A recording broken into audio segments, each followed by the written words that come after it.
The tablets that whispered beneath the sand. It begins with an image almost too quiet to notice. A shard of clay resting where the desert exhales. Half buried, half revealed, it lies like a lost syllable waiting for a voice. On its faintly curved surface, spirals have been etched with such delicate patience that they seem less like symbols and more like the last breath of a forgotten tongue attempting to rise again after centuries of sleep. It is said that shapes like these are not merely carvings. Whispers tell us they are remnants of a world that understood the relationship between dust and starlight, between the weight of the earth and the drift of the sky. Some believe the spirals once glowed beneath the moon, guiding wanderers to sanctuaries that now exist only in stories. And so our chapter begins at the edge of a dune that glimmers under silver light. The night is windless, the stars hang low, almost close enough to brush against with a slow breath. In this suspended silence, the shard feels like an invitation. The first soft knock at a door that has not opened for 1,000 years. In forgotten corners of the world, people say the desert never truly sleeps. They insist that dunes move not just with the wind, but with the slow turning of memory itself. And if one listens closely, just as night deepens into its bluest hour, one might hear grains of sand shifting like distant footsteps, rearranging the past into new shapes before dawn can claim them. It is across such a landscape that we drift now. A moonlit expanse that seems less like a place and more like an ancient thought unfolding.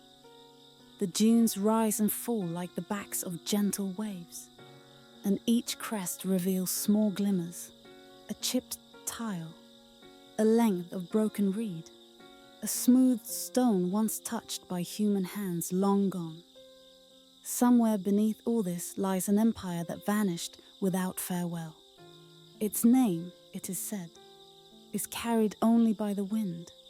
Its stories remain unanchored, swirling like pale dust whenever the desert sighs. For generations, travelers have stumbled upon fragments of clay tablets scattered like constellations fallen to earth. Some pieces bear the same spirals as the shard before us.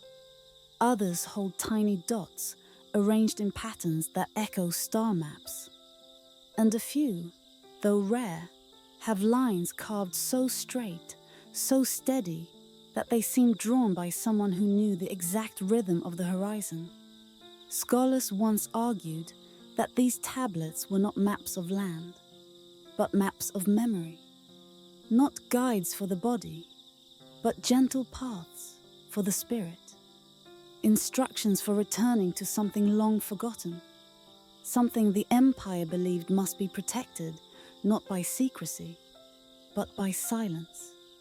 As the night deepens, the dunes gradually give way to cliffs that resemble sleeping giants. Their surfaces are eroded, softened by centuries of wind, yet here and there, faint rectangular shapes can be seen. Doorways sealed by sand. The desert, patient and unhurried, has swallowed them slowly. Still, a whisper lingers in the air that priests once walked through these openings, robes trailing like shadows, carrying the tablets in both reverence and fear. It is said that the chambers inside the cliffs were carved not with tools, but with a rhythm passed from elder to apprentice.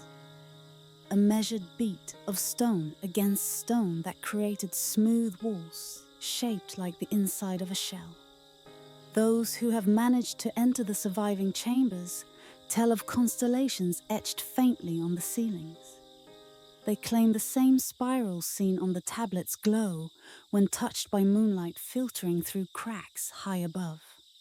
Some swear they heard a soft tone rising from the stone itself, as if the walls were singing. Others say silence filled the chambers so completely that even their own heartbeat felt like a foreign visitor. Perhaps both are true. Beneath the silence where memory fades, these chambers breathe like a resting world, holding stories that are content to remain dim, like distant stars covered by drifting cloud. Long before written history pressed its first letters into clay, there were priests of this forgotten empire who devoted their lives to interpreting the wind. They would stand on the highest dunes at dusk, eyes half closed, letting the shifting air brush across their cheeks. Some believed the wind was a living scripture, that every gust carried a verse from the universe itself. Others said the wind was simply the breath of old gods, too weary to speak in any voice other than movement. These priests recorded their visions onto the tablets, but what they carved was never meant to be directions. At least, not in the way we understand them. Each spiral was a memory folded inward. Each line, a reminder that journeys could be taken without stepping anywhere at all. One legend tells of an artisan who shaped his dreams into clay. He pressed his palm into the wet surface before baking the tablet in the sun. When the clay hardened, the impression remained. A literal imprint of a fleeting moment, preserved so that the earth itself might remember what the heart had once felt. Another speaks of a scribe who believed time could be measured by listening to how sand slid over stone. He would lie beside the dunes at dawn, ear pressed to the ground, waiting for the faint tick of grains falling into a hollow beneath the surface. From this, he drew symbols resembling ladders. Though scholars disagree whether they lead upward or downward, the desert holds their stories carefully, never fully revealing, never fully erasing, just shifting, sighing, waiting for night after night to give the echoes room to breathe. Yet the deeper we drift into this world that once held tablets like sacred breaths, the more the meaning of the symbols blurs. Scholars disagree. Mystics argue, travelers add their own layers of wonder. Some say the spirals represent the cycles of the moon. Others insist they depict the inward path of meditation, the route one must walk to meet the quiet core of the self. There are those who believe the symbols are warnings. There are others who are certain they are blessings. And then there are the wanderers, those who sit beside ancient shards as if beside an old friend, who whisper that perhaps the tablets were never meant to be fully known, that their half-clarity is intentional, a way of reminding us that understanding is not always the goal. Sometimes, what matters is simply the act of listening. Where memory fades, truth softens, and in that softening, something tender unfolds. Something akin to a lullaby hummed by the earth. As the moon begins its slow descent toward the horizon, the desert cools. A silver-blue stillness settles across the dunes, and the shard before us glimmers faintly, as if absorbing the last light of the night. It feels almost sentient. Not alive exactly, but aware in the way relics sometimes are. Aware of the hands that once shaped it. Aware of the centuries it has waited. Aware, perhaps, of the listener who pauses here now, breathing softly. A breeze rises, gentle and unhurried. It moves across the sand in long sweeping curves, and with it, the shard shifts just slightly. A few grains tumble forward, covering half of the spiral. Another gust, a little more is hidden. It is said that the desert chooses what to reveal and what to reclaim. Whispers tell us that some voices speak only to the wind, and that the wind keeps their secrets safe. Slowly, quietly, the shard sinks deeper, folding itself back beneath the sand as though returning to sleep.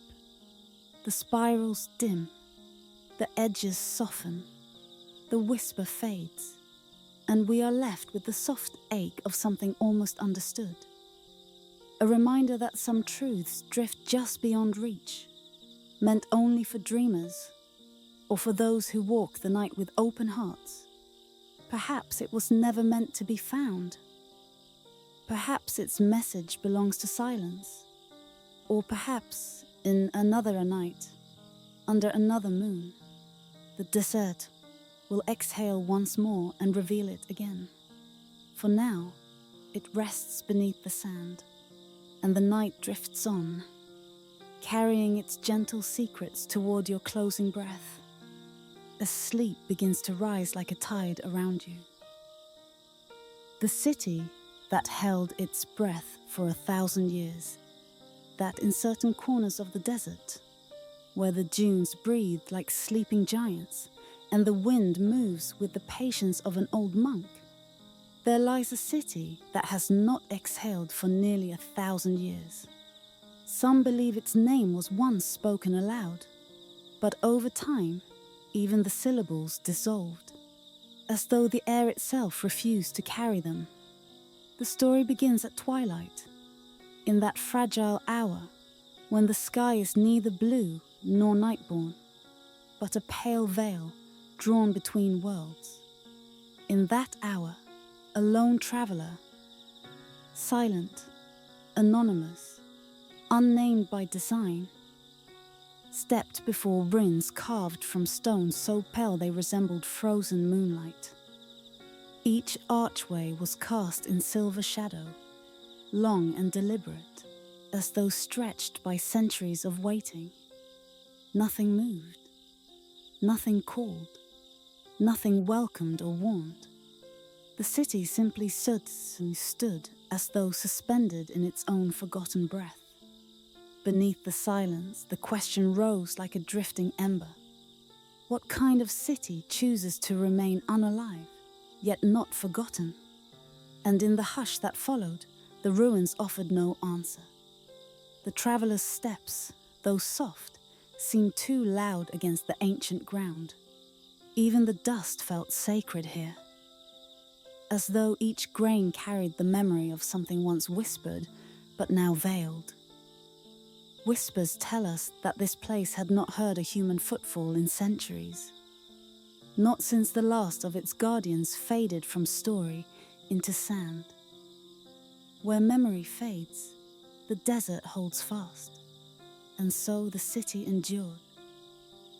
Its corridors paused mid-sentence, its courtyards waiting as though someone had promised to return.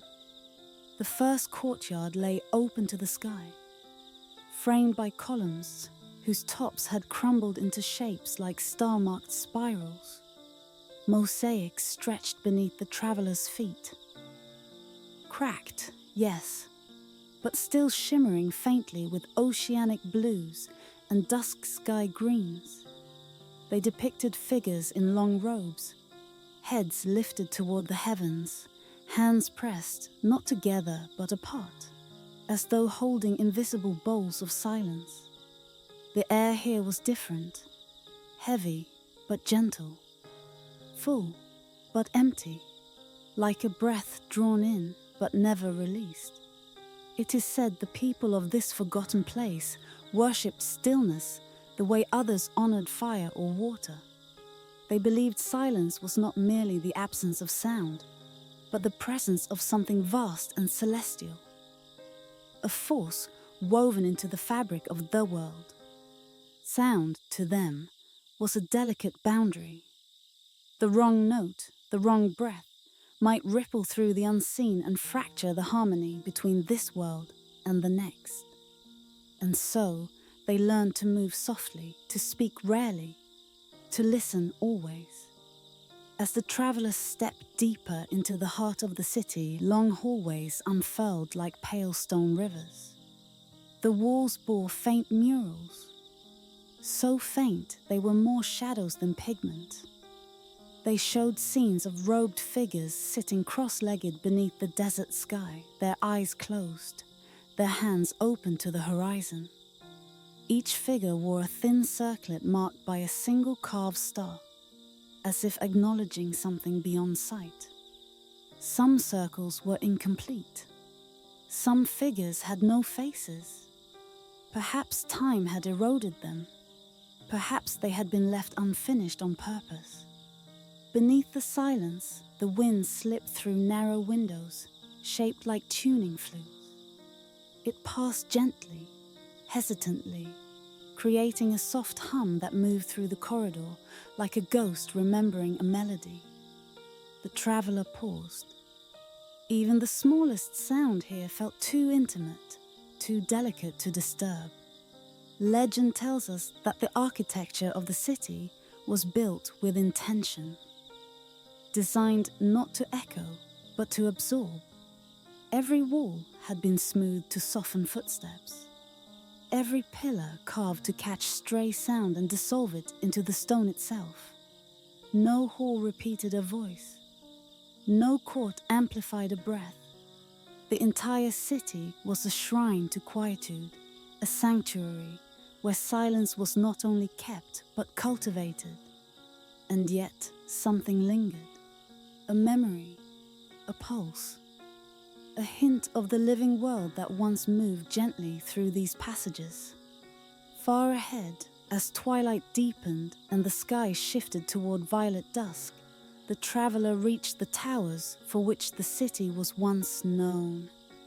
Tall, slender structures shaped like flutes, each one carved with openings positioned to catch the desert winds. They rose in elegant spirals, their peaks bent slightly inward, as if bowing to one another in perpetual reverence. At nightfall, when the moon lifted itself slowly above the horizon, the wind shifted. Its path wove through the openings of the hollow towers, creating a sound barely perceptible. More vibration than tone, more breath than song.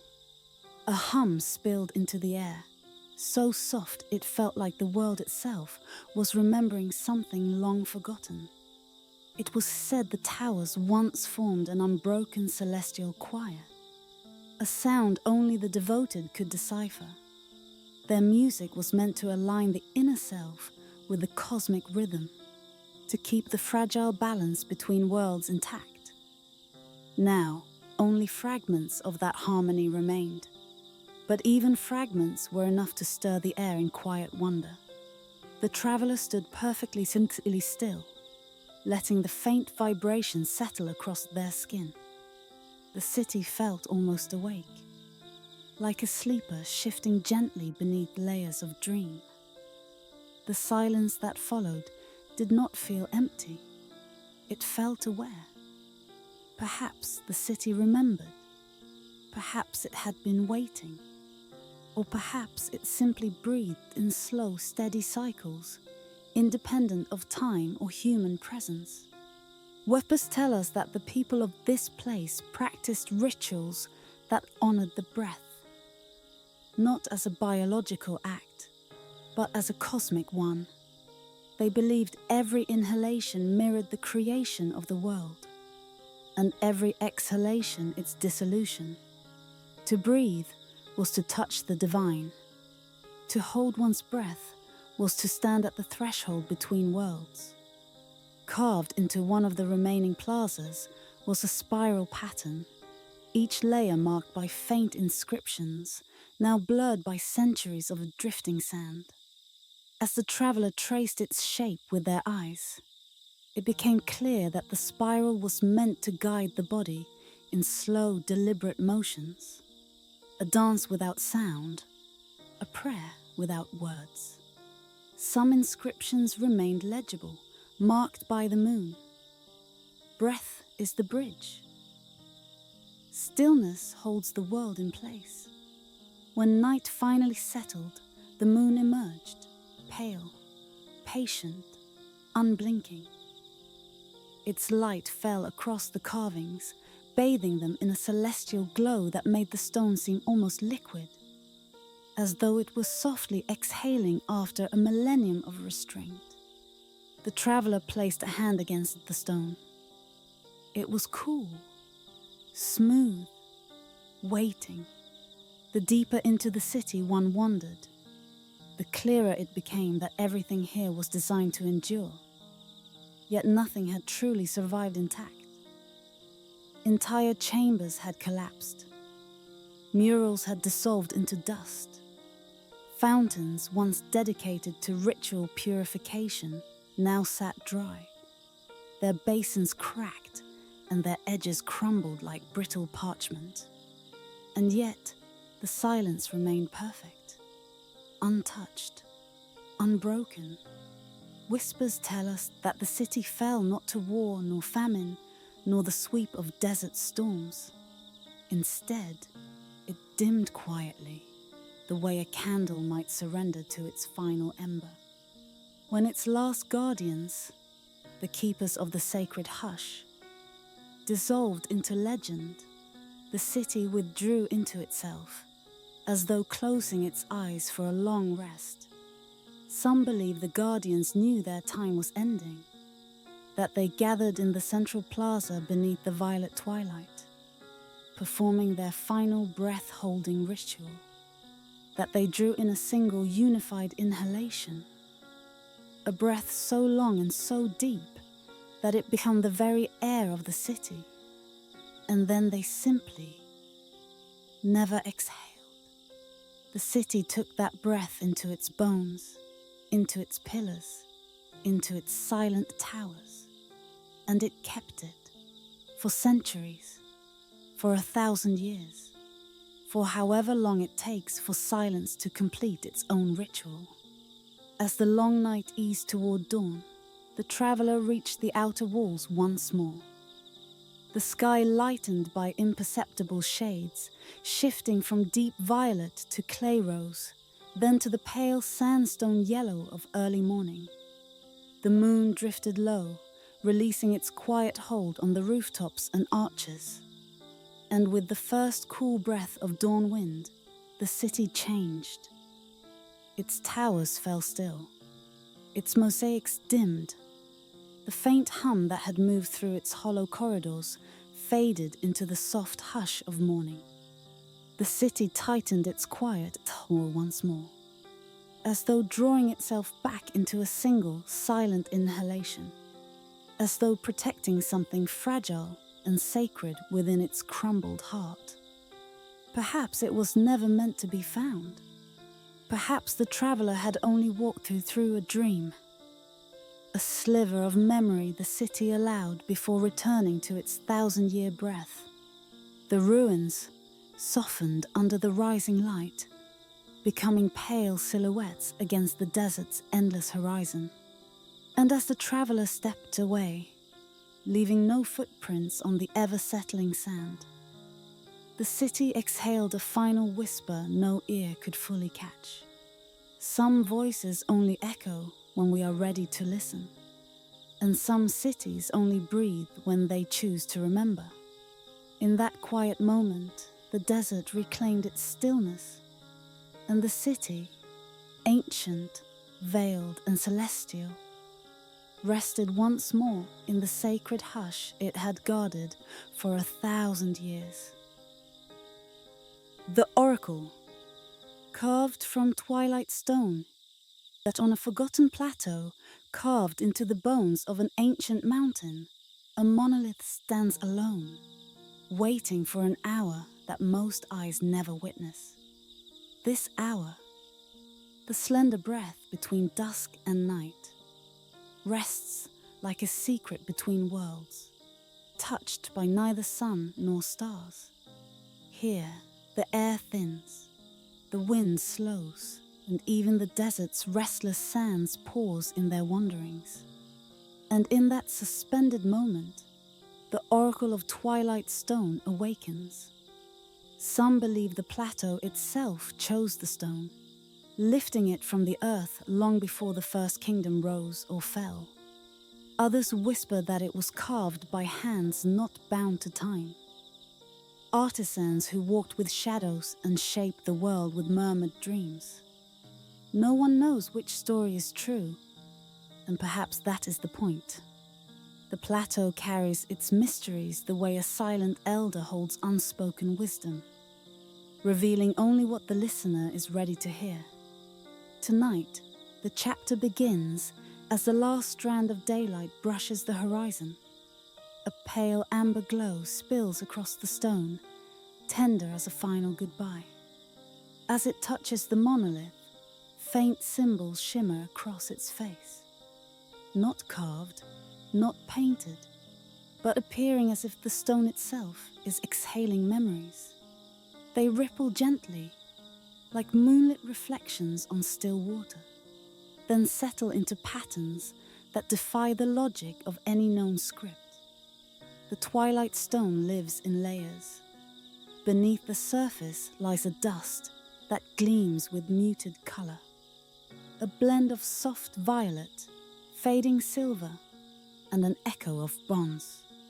Wanderers who have stood close enough, though few dare to linger, say the veins resemble star paths interrupted by time, as though fragments of constellations fell to earth and fossilized within the slab. And when the dusk light fades, these veins pulse for a breath or two, as if remembering something ancient. Those who seek the oracle do not arrive by accident. The plateau lies far beyond common paths, hidden behind dunes shaped by winds that never repeat their patterns. Only nomads, guided by instinct and stories inherited through generations, know how to approach. They say the journey must begin in silence. Words spoken on the ascent are swallowed by the cliffs, and even the heartbeat seems to slow in respect. Here, nothing is rushed. Everything is ceremony. Long before the plateau fell into legend, kings and wanderers alike visited the twilight stone. They came not for power or conquest, but for visions that hovered in the thin realm between dreaming and waking.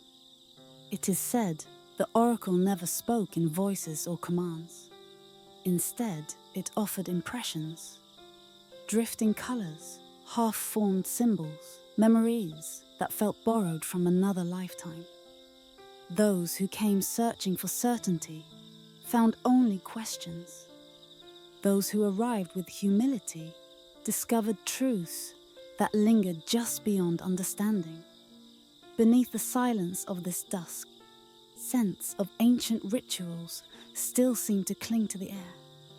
The ground bears faint discolorations from burnt herbs, resinous smoke of juniper and myrrh, the soft sweetness of crushed petals. Nomadic elders describe ceremonies where offerings were laid just before the twilight hour. A bowl of water reflecting the fading sun, a piece of carved bone, a feather from a nightbird. Each object symbolized a part of the world that slips between forms. Water becoming vapor, bone becoming dust, feather becoming flight. As the sun dipped lower, the chants would begin. They were never loud, never insistent.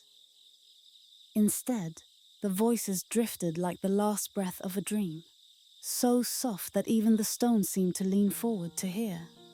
No two chants were the same. They were shaped by the questions carried in each heart. Where do we go when memory fades? How does one walk with sorrow without becoming its shadow? What lies beneath the silence we fear to enter? Whispers tell us that the twilight stone remembered every question ever offered. The nomads say the stone stores them in its core like trapped starlight. Tiny, luminous fragments that shift when touched by dusk. And when someone approaches, the oracle listens not to their voice, but to the quiet beneath it. Only then do the symbols stir, rearranging themselves into patterns too intricate for a single glance to grasp. But the oracle's guidance was always paradoxical. A traveler might see a river flowing backward, only to find that the image meant moving forward without haste. A king might witness a shattered crown glowing softly, suggesting that the most powerful rule was one that bowed to the peace of simplicity. Some visions dissolved before understanding arrived, like frost melting on morning stone. Others lingered just long enough to trouble the heart, reminding the seeker that truth is often a spiral rather than a straight line.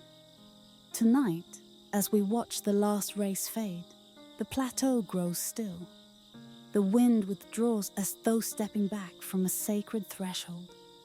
The stone's ghostly patterns pulse again, revealing figures that shift too quickly to name. Perhaps ancestors, perhaps memories of civilizations swallowed by sand, or perhaps the stone is simply reflecting the watcher's quietest thoughts, holding them up like a mirror framed in twilight. A solitary wanderer stands before it now. Though nameless to us, the figure carries the presence of someone who has traveled far, guided not by roads but by instinct and longing. Their breathing slows, matching the rhythm of the plateau.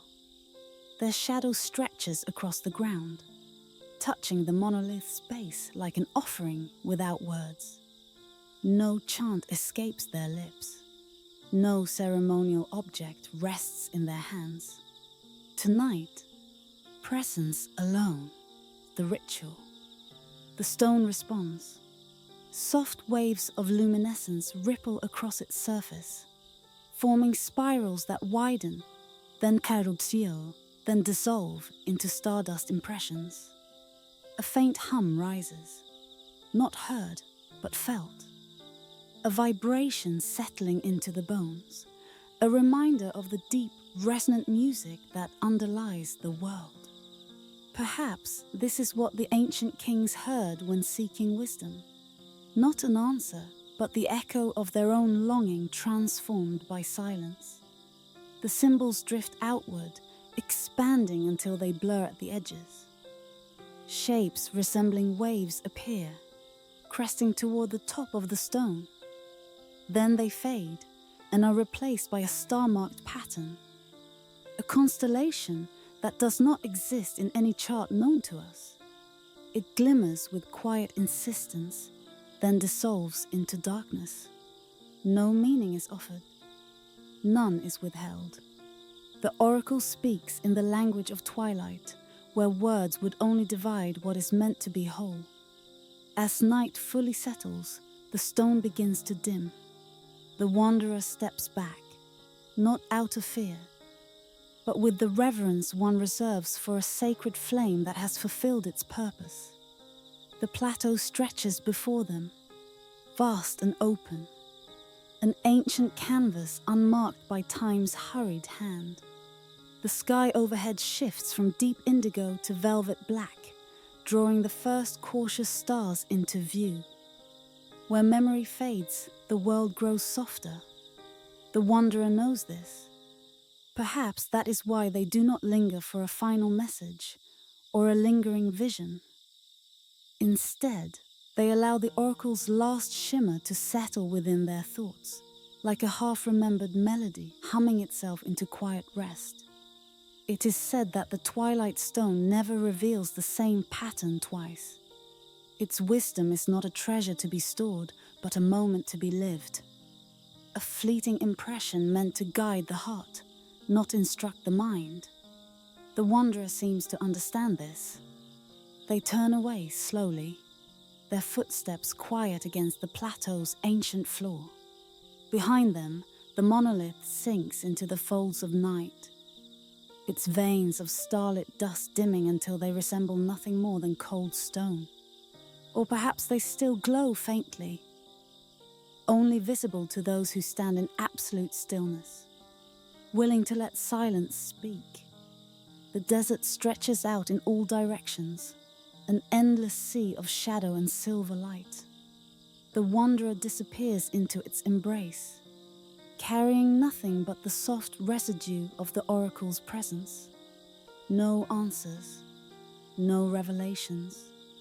Only the sensation of having touched something older than memory. Something that hums beneath the surface of the world, like a heartbeat shared across centuries. And perhaps that is enough. Some voices only echo when we are ready to listen, and some stone-bound oracles, carved from twilight itself, are meant not to explain the path ahead, but to remind us that the quiet we carry may be the truest guide of all. With the wind rising once more, the plateau returns to its vigil. The monolith stands silent beneath the widening sky, holding its unspoken wisdom within. The last shimmer fades, leaving only the deep hush of night, a hush that seems to murmur. Perhaps it was never meant to be understood, only felt.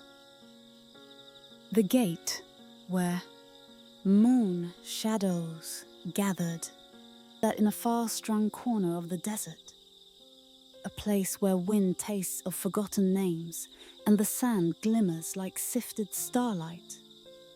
A solitary stone gate rises from the dunes.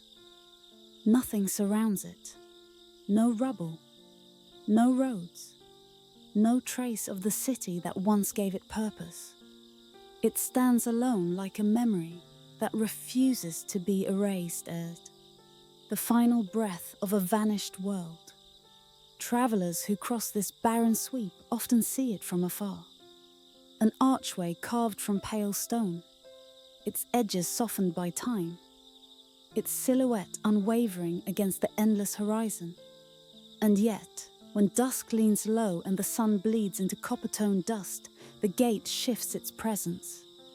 Its surface brightens subtly, as though awakening after a day spent in repose. Those who watch closely swear that the gate almost listens, as if hearing footsteps that no longer exist, or voices still carried in the bones of the earth. Beneath the rising moon, everything about it changes. The first glow of moonlight touches the highest edge of the arch, and the carvings, invisible in harsh daylight, bloom like frost from the stone. Sigils, spirals, delicate lines echoing ancient constellations, all shimmering into existence as though the moon herself exhales them into being. No living scholar has fully translated them. Some are too weathered. Others shift in meaning depending on the moon's phase, shape, or distance from the horizon. A language of night, perhaps. A scripture meant only for those who stand in stillness long enough to understand that not all wisdom belongs to the waking world. And so, the chapter begins here, at this threshold between silence and shadow, where the desert holds its breath and the moon lowers her veil. The deepening mystery long before the dunes swallowed the city that once surrounded this gate, pilgrims traveled from distant lands to pass beneath its arch. They came without caravans, without banners, without the noise of ordinary life. It was understood that the journey demanded quiet, and that the desert, vast, bare, endless, would test the sincerity of anyone seeking the wisdom of the moon. Whispers tell us that these pilgrims believed shadows carried knowledge the daylight refused to reveal. They spoke of the soft truth, the truth that hides in folds rather than edges, in echoes rather than speech. And so they walked at night. Some carried clay lanterns that glowed with weak blue flame. Others allowed the moon to guide them without a single spark to mark their path. As they approached the gate, the world seemed to hush around them. Even the wind curled away, unwilling to disturb the ceremony about to unfold. The pilgrims would stand before the arch in a half circle, their cloaks shifting gently in the cool air. Incense, mixed from desert herbs and resin scraped from the trunks of pale, ghost-like trees, was lit in shallow bronze bowls at their feet. Its smoke drifted upward in thin spirals, curling around the archway as though recognizing a familiar companion. The moon's light, drawn by unseen forces, pulled softly at the base of the gate. The sigils awakened, faint at first, then brighter, pulsing gently like a heart remembering its rhythm. As the carvings shimmered, the pilgrims stepped forward, one by one, entering the frame of the arch with slow, measured breaths. It is said that standing beneath that ancient curve felt like stepping inside a pause in the world. Sound changed. Time loosened its grip. One pilgrim wrote, and on a fragment of parchment later found buried in drifting sand, that she felt as though the moon were leaning close enough to whisper a secret against my skin. Another described the sensation as the faint memory of a dream that once belonged to the earth. Historians have long debated what these rituals meant. Some believe the moon-carved sigils aligned with shifting star paths that trace celestial migrations long lost to human memory. Others suggest the gate marked the entrance to a spiritual city, one accessible only to those whose hearts were tuned to the quiet frequencies of night. Still others argue that the gate was a threshold of initiation, a place where the faithful offered their shadows to forgotten gods as a sign of trust. But all these theories share a common thread. The gate was never merely an entrance, it was a conversation, a communion, a bridge between the world that sleeps under sunlight and the one that awakens beneath the moon. The vanished city. Yet, the question remains, why does the gate stand alone? Why, when the rest of the city has vanished so completely that not even pottery shards have surfaced, did this single stone threshold survive the desert's hunger? Some believe the city was not erased but withdrawn, pulled inward, folded away like a dream too delicate for waking eyes. They say that the moon reclaimed what belonged to her, leaving behind only a single marker for those who might remember. Others propose that the city, built upon rituals of shadow and silence, simply could not withstand an age that grew louder, brighter, more restless with each passing century. A city shaped by moonlight, they say, cannot endure a world obsessed with the sun. But the oldest myth, the one murmured only by desert hermits and nomads, speaks of the night of unwoven shadows. On that night, the moon hung unnaturally low, swollen with silver blue light, and the sigils along the gate blazed like molten ice. Pilgrims gathered for a ceremony unseen in generations, their silhouettes trembling in the glow. When dawn arrived, the city was gone. Not ruined, not buried, simply absent. Like a word erased from parchment without disturbing the fibers beneath it. Only the gate remained, its carvings dim once more, its surface cool, its purpose changed forever. In forgotten corners of the earth, there are those who claim the city still exists, drifting like a mirage in the folds between shadow and moonlight. They say its temples continue to echo with silent hymns, and its streets shimmer with dust that remembers every footstep ever taken. Perhaps it appears only when the moon is marked by a rare alignment, when the desert's breath stills, and the world grows quiet enough to sense the thin edge between presence and disappearance. Perhaps the pilgrims walk still, though not in ways we understand. The fade into silence, standing before the gate now, one can almost hear the soft echo of incense still burning. Though centuries have passed since the last flame guttered into darkness, the desert night stretches around you in endless velvet. The moon hovers high, her light diffused through drifting sand, casting a faint halo around the arch. The sigils shiver faintly, responding to her touch. But the carvings do not glow as they once did. Their light is quieter now, more hesitant, like a memory unsure if it still belongs to the present world. The shadows gather beneath the arch in gentle layers, as though waiting for footsteps that no longer come. If you close your eyes, you may sense the faint tremble of a vanished procession passing through. Robes brushing stone, breaths slowed to reverent rhythm, hearts opening to a mystery that defied explanation. You may feel the cool weight of moonlight settling across your shoulders like a cloak made of silence. And when you open your eyes again, the gate remains, lone, patient, unyielding.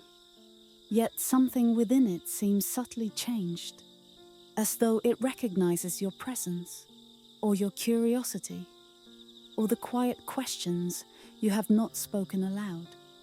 Beneath the silence, the desert gives nothing away. Where memory fades, the moon carries its own record. Soft, silver, unhurried. And the gate, caught between them, continues its vigil. It does not mourn. It does not explain. It simply exists, the last steward of a city that chose to slip beyond sound. As the moon sinks toward the horizon, its light thins, and the sigils dim once more into invisibility. The shadows retreat into the hollows of the dunes. The air grows still, as though the night is folding itself closed, one careful crease at a time. Perhaps the gate was never meant to be understood. Perhaps its purpose lies not in revealing truths, but in reminding us that some truths must remain half seen, half felt. Like distant music drifting across water, or a dream dissolving as morning approaches. Some voices only echo when we are ready to listen. And so, the chapter ends here, where the last strands of moonlight fade from the stone. The gate stands quietly in the dark, not alone, but accompanied by every unanswered question that has ever brushed against its ancient curve. A relic holding secrets it refuses to surrender. A threshold that remembers. A witness carved from silence. The caravan that followed an unseen star. That in the vastness where the desert meets its own horizon, there are lights that do not belong to the heavens we know. Lights that drift like wandering souls, shifting not with the constellations, but with the quiet desires of those who gaze upward with more faith than reason. And among these elusive glimmers, Quibus tell us of one in particular. A star that appears only to the weary, only to those who walk when all ordinary paths have ended, only to those who surrender the comfort of certainty. So the story begins not with a map, nor with a decree, nor with the usual pulse of history, but with a single shimmer suspended above dunes that roll like sleeping giants. A shimmer neither bright nor bold, only present, like a memory refusing to be forgotten. Here, in this soft, trembling light, a caravan once formed, a gathering of mystics, wanderers, and quiet souls who believed that the world still held corridors of wisdom lost to time. In forgotten corners of the earth, people still speak of them, not loudly, not often, but with the softness of someone recalling a dream they fear will fade if spoken too clearly. They were known as the seekers of the unseen star, and their journey began at dusk, when the sky held just enough light to still be familiar, yet enough shadow to hint at the sacred. Their camels moved with slow, deliberate grace, their steps sinking rhythmically into the sand, as though breathing in harmony with the earth beneath them. Lanterns swayed gently from carved wooden poles, casting warm amber halos that softened the chill of the desert night. The sound of their movement, Muted steps, shifting grains, the faint clink of metal charms tied to harness straps, blended into a calm, almost ceremonial hum. It is said their star first appeared to a single wanderer, a figure whose name the dunes have long since reclaimed. This traveller saw the light hanging low near the horizon, pulsing like a heart beating beneath layers of night.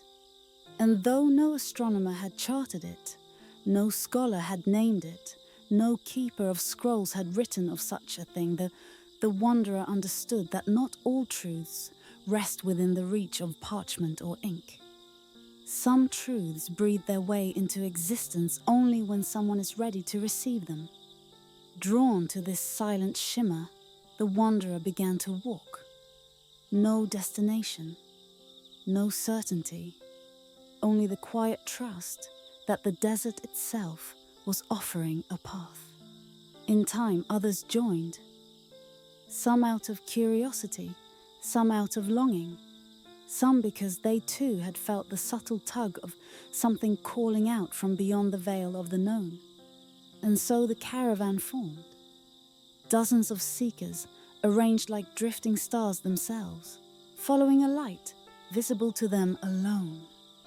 Beneath the silence of the desert sky, the caravan moved deeper into the dunes, where even the wind seemed too respectful to disturb their passage.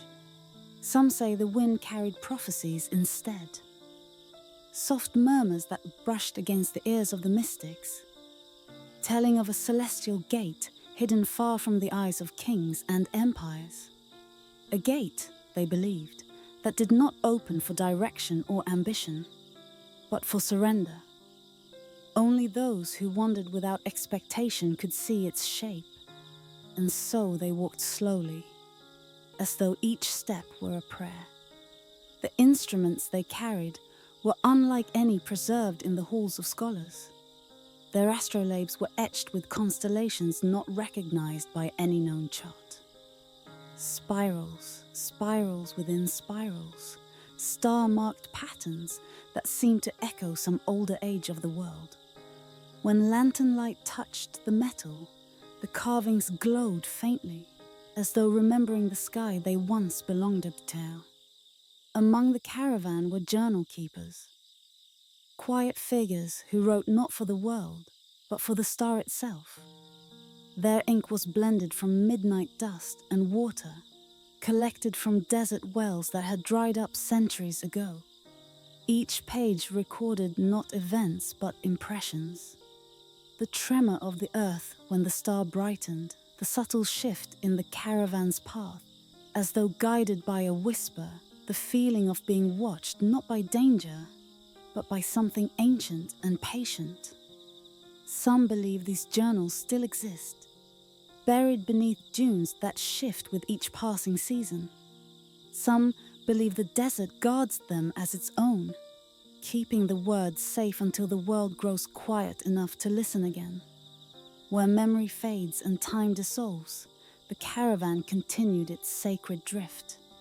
They passed ruins half swallowed by sand, broken columns that rose like ribs of forgotten temples, and bones of ships that once sailed oceans now turned to dust. Some said these were relics of worlds that existed before the world we know. Reminders that even the earth has memories buried beneath its silence. But above all, the star guided them. Night after night, it appeared in the same place, hovering low, shimmering gently. It never blazed, never roared, never demanded attention. It was subtle, patient, almost shy. And yet, to the caravan, it was everything. They followed it through moonless nights and sun-scorched days, through winds that erased their footprints within moments, through valleys of sand that shifted like the breath of a sleeping giant. And still, they pressed onward, until one night, the star vanished, not abruptly, like a candle blown out, but softly, dissolving into the deep blue darkness as though returning to a realm beyond human reach. One by one, the mystics lifted their eyes, waiting for even the faintest glimmer.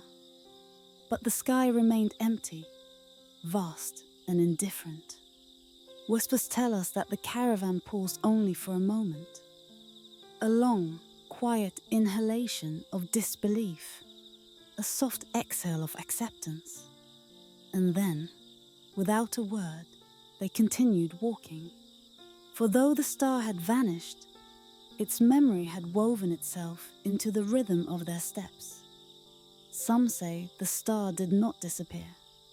It simply moved inward, taking refuge in their breath, their footsteps, their silence. It had become something they carried, something no horizon could take from them. Perhaps it was never meant to be found. Perhaps it was meant only to be followed. The journals recorded that the dunes grew smoother afterward, the winds gentler. The nights became cooler, softer, as though the desert itself understood the caravan's quiet ache. They walked until dawn brushed the sky with pale gold, and the traces of their path blurred into the endless sand. Some legends say they reached the celestial gate at last. Others say the gate opens only in dreams, in that fragile space between waking and sleep. And still others believe the caravan dissolved into grains of starlight, carried across the desert in an eternal drift. But no story speaks of their return. And so the chapter fades the way their journey did, not with a conclusion, but with a quiet, lingering presence. Beneath the silence, in the place where memory loosens its hold, the desert still carries their echo, a gentle rhythm of footsteps that left no trace, a caravan that followed a star no eye had ever charted. Some voices only echo when we are ready to listen. And if, one night, as you drift into sleep, you sense a faint shimmer just above the horizon, soft, trembling, barely there, perhaps you are catching the same glimmer that once guided those wanderers through the endless dunes, a light unseen by many, a promise untouched by time, a path that still waits quietly for anyone who dares to walk without destination. The temple woven from desert wind, that in the farthest reaches of the sun-scorched horizon, where dunes drift like sleeping giants, there once rose a temple not built by hands, nor carved by chisel, nor anchored to the earth by ordinary stone. Whispers tell us that this sanctuary was shaped instead by the desert wind itself, drawn out of currents of heated breath, woven like silk into long trembling corridor, and laid gently against pillars that hummed beneath the moon. Some call it a myth, others a memory folded so deeply into the world's oldest sands that only dreamers still recall its name. But beneath the silence of that region, where footsteps vanish before memory can hold them, there are still traces of what once stood. Half-buried pillars rising like ribs from the dunes, etched with patterns so delicate they resemble feathers pressed by an unseen wing. This is where the story begins.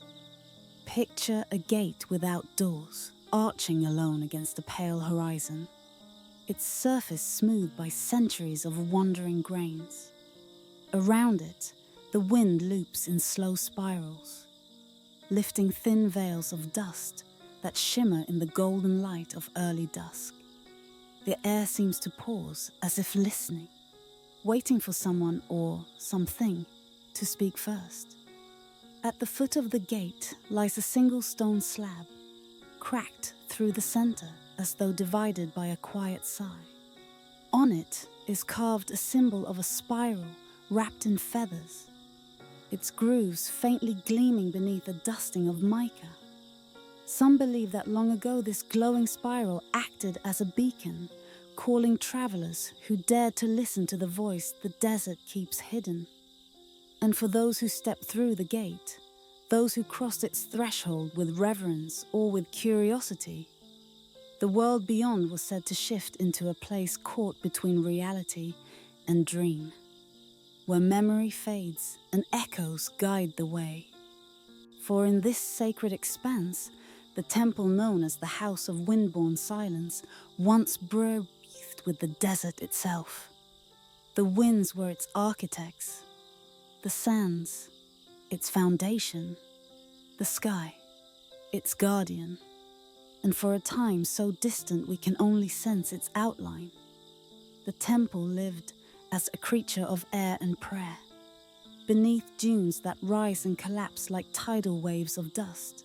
Half of the temple still sleeps. What remains above ground reveals a kind of architecture almost too gentle for this harsh land. Columns shaped like elongated plumes, arches curling in soft spirals, doorways thinning into delicate reed-like slits that whisper when the desert breeze slips through. Some believe the priests who once walked these passages were not just keepers of ritual, but listeners, those who could hear intention in the shifting of sand, meaning in the long breath of a traveling dust storm, and prophecy in the changing tone of the wind. It is said that they carried small hollow reeds carved from desert willow, each one tuned to a different call of the wind. When they placed the reeds to their lips and exhaled gently, a chorus of airy tones filled the temple, merging with the natural currents that passed through. The entire sanctuary became a single resonant being, breathing, humming, remembering. Ancient travelers spoke of entering the temple and hearing what sounded like distant choirs, though no voices were present.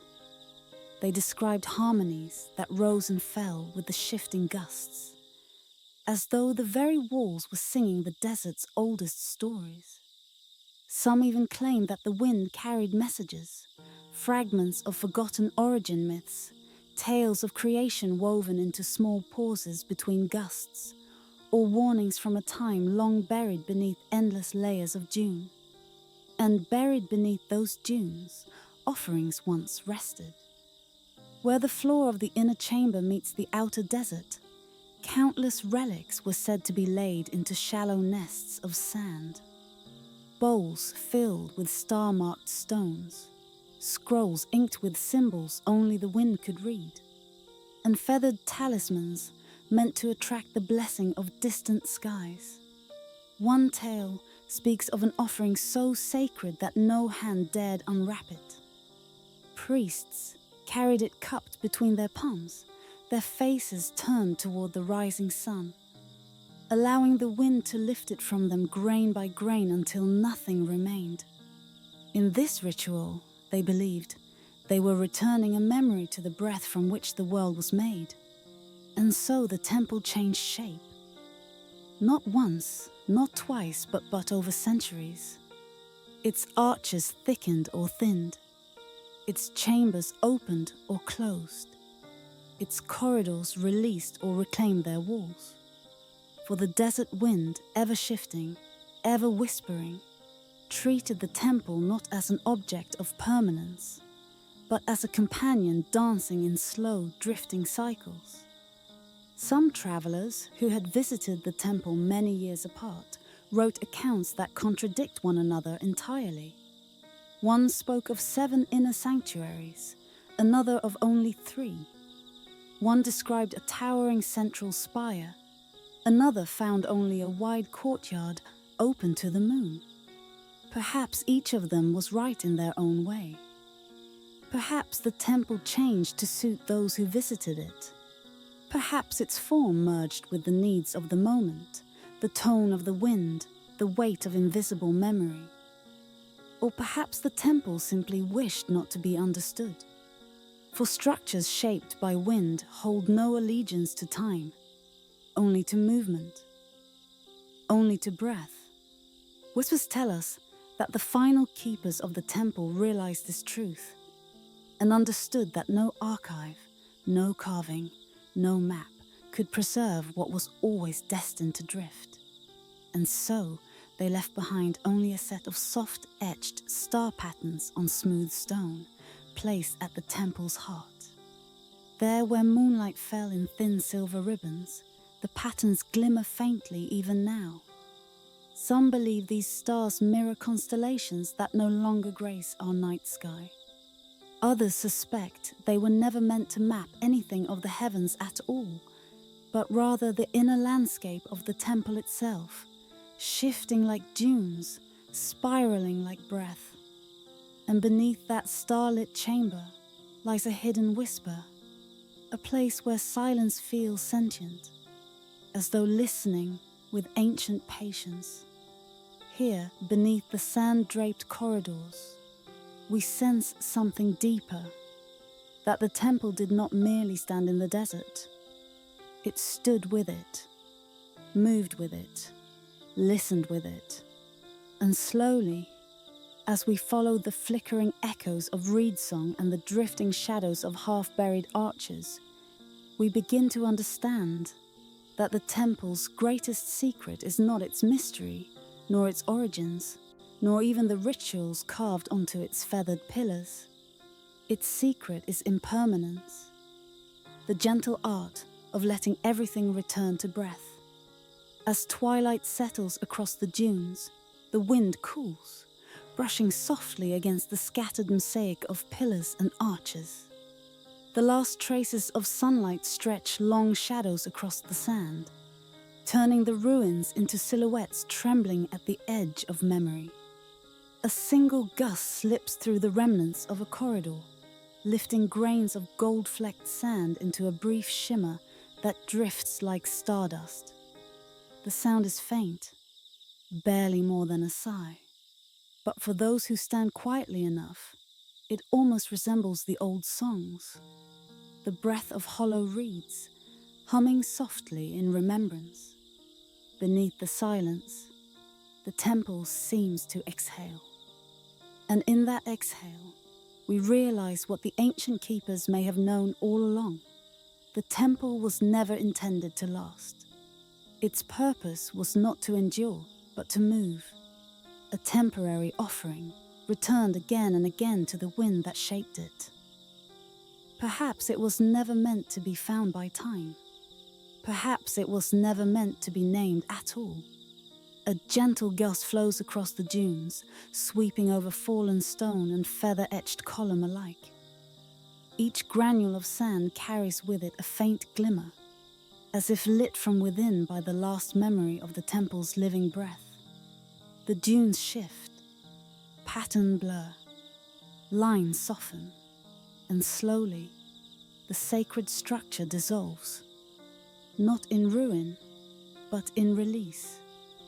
It returns to the wind, grain by grain, echo by echo.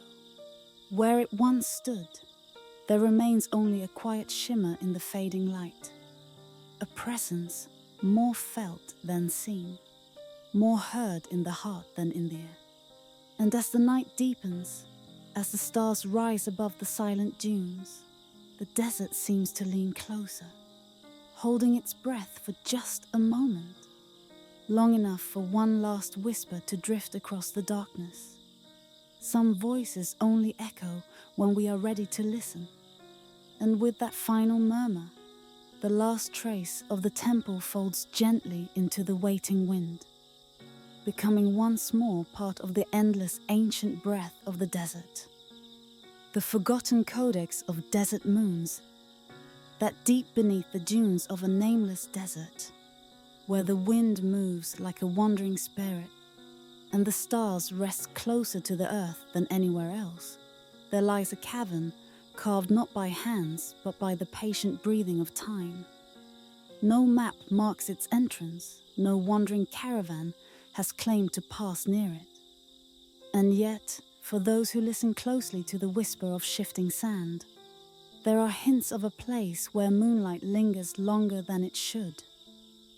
A place where memory curls like silver mist over stone. Tonight, We descend into that hidden hollow of the world.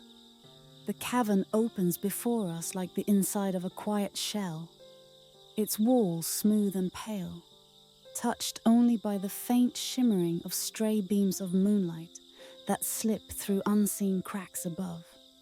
Each beam falls with the gentleness of a blessing, illuminating dust motes that drift as slowly as ancient thoughts.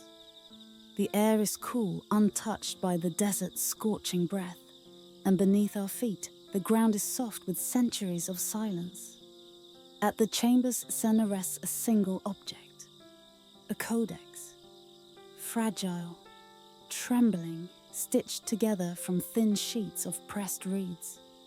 Its surface carries the faint sheen of something once sacred, though it is worn now, softened by age, and marked by the weight of forgotten hands.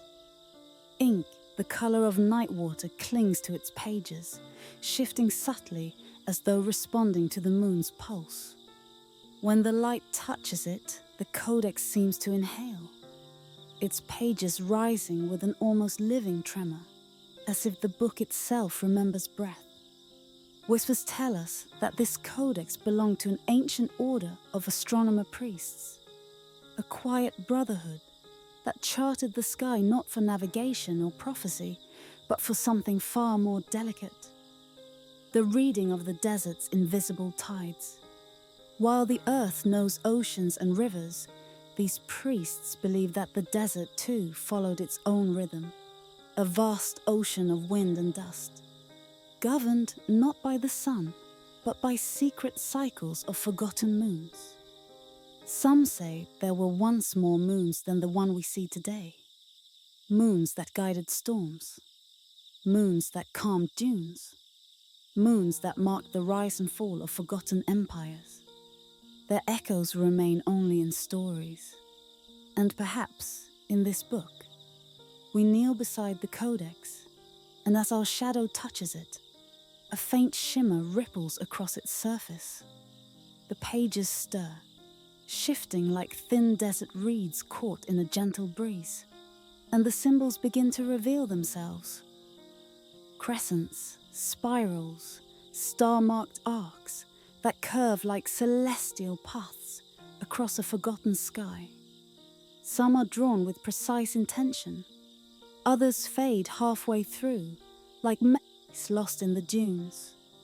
The opening image lingers, a crescent carved in ink so dark it swallows the light. Beneath it, a series of dots arranged in a spiraling descent, as if marking the fall of a forgotten moon. Beside it, a map, or what resembles one. But instead of land or river, it depicts patterns of wind, each path curling outward from a central void.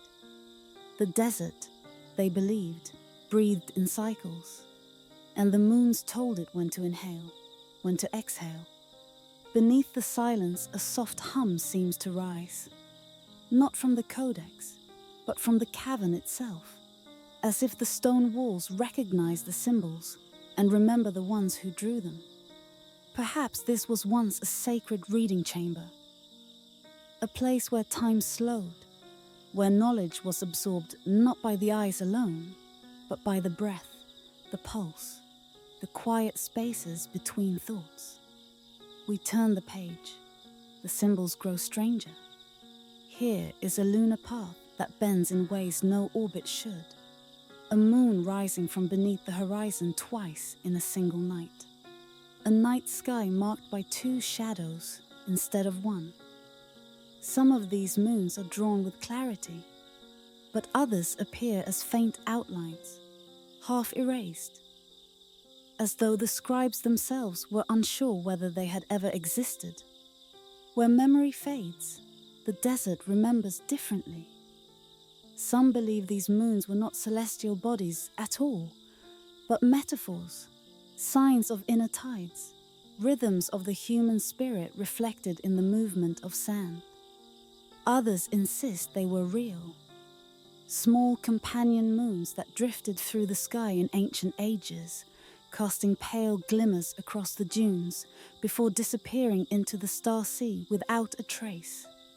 The codex does not explain, it only shows. Another page reveals a warning, a symbol of a broken crescent, cracked down the middle.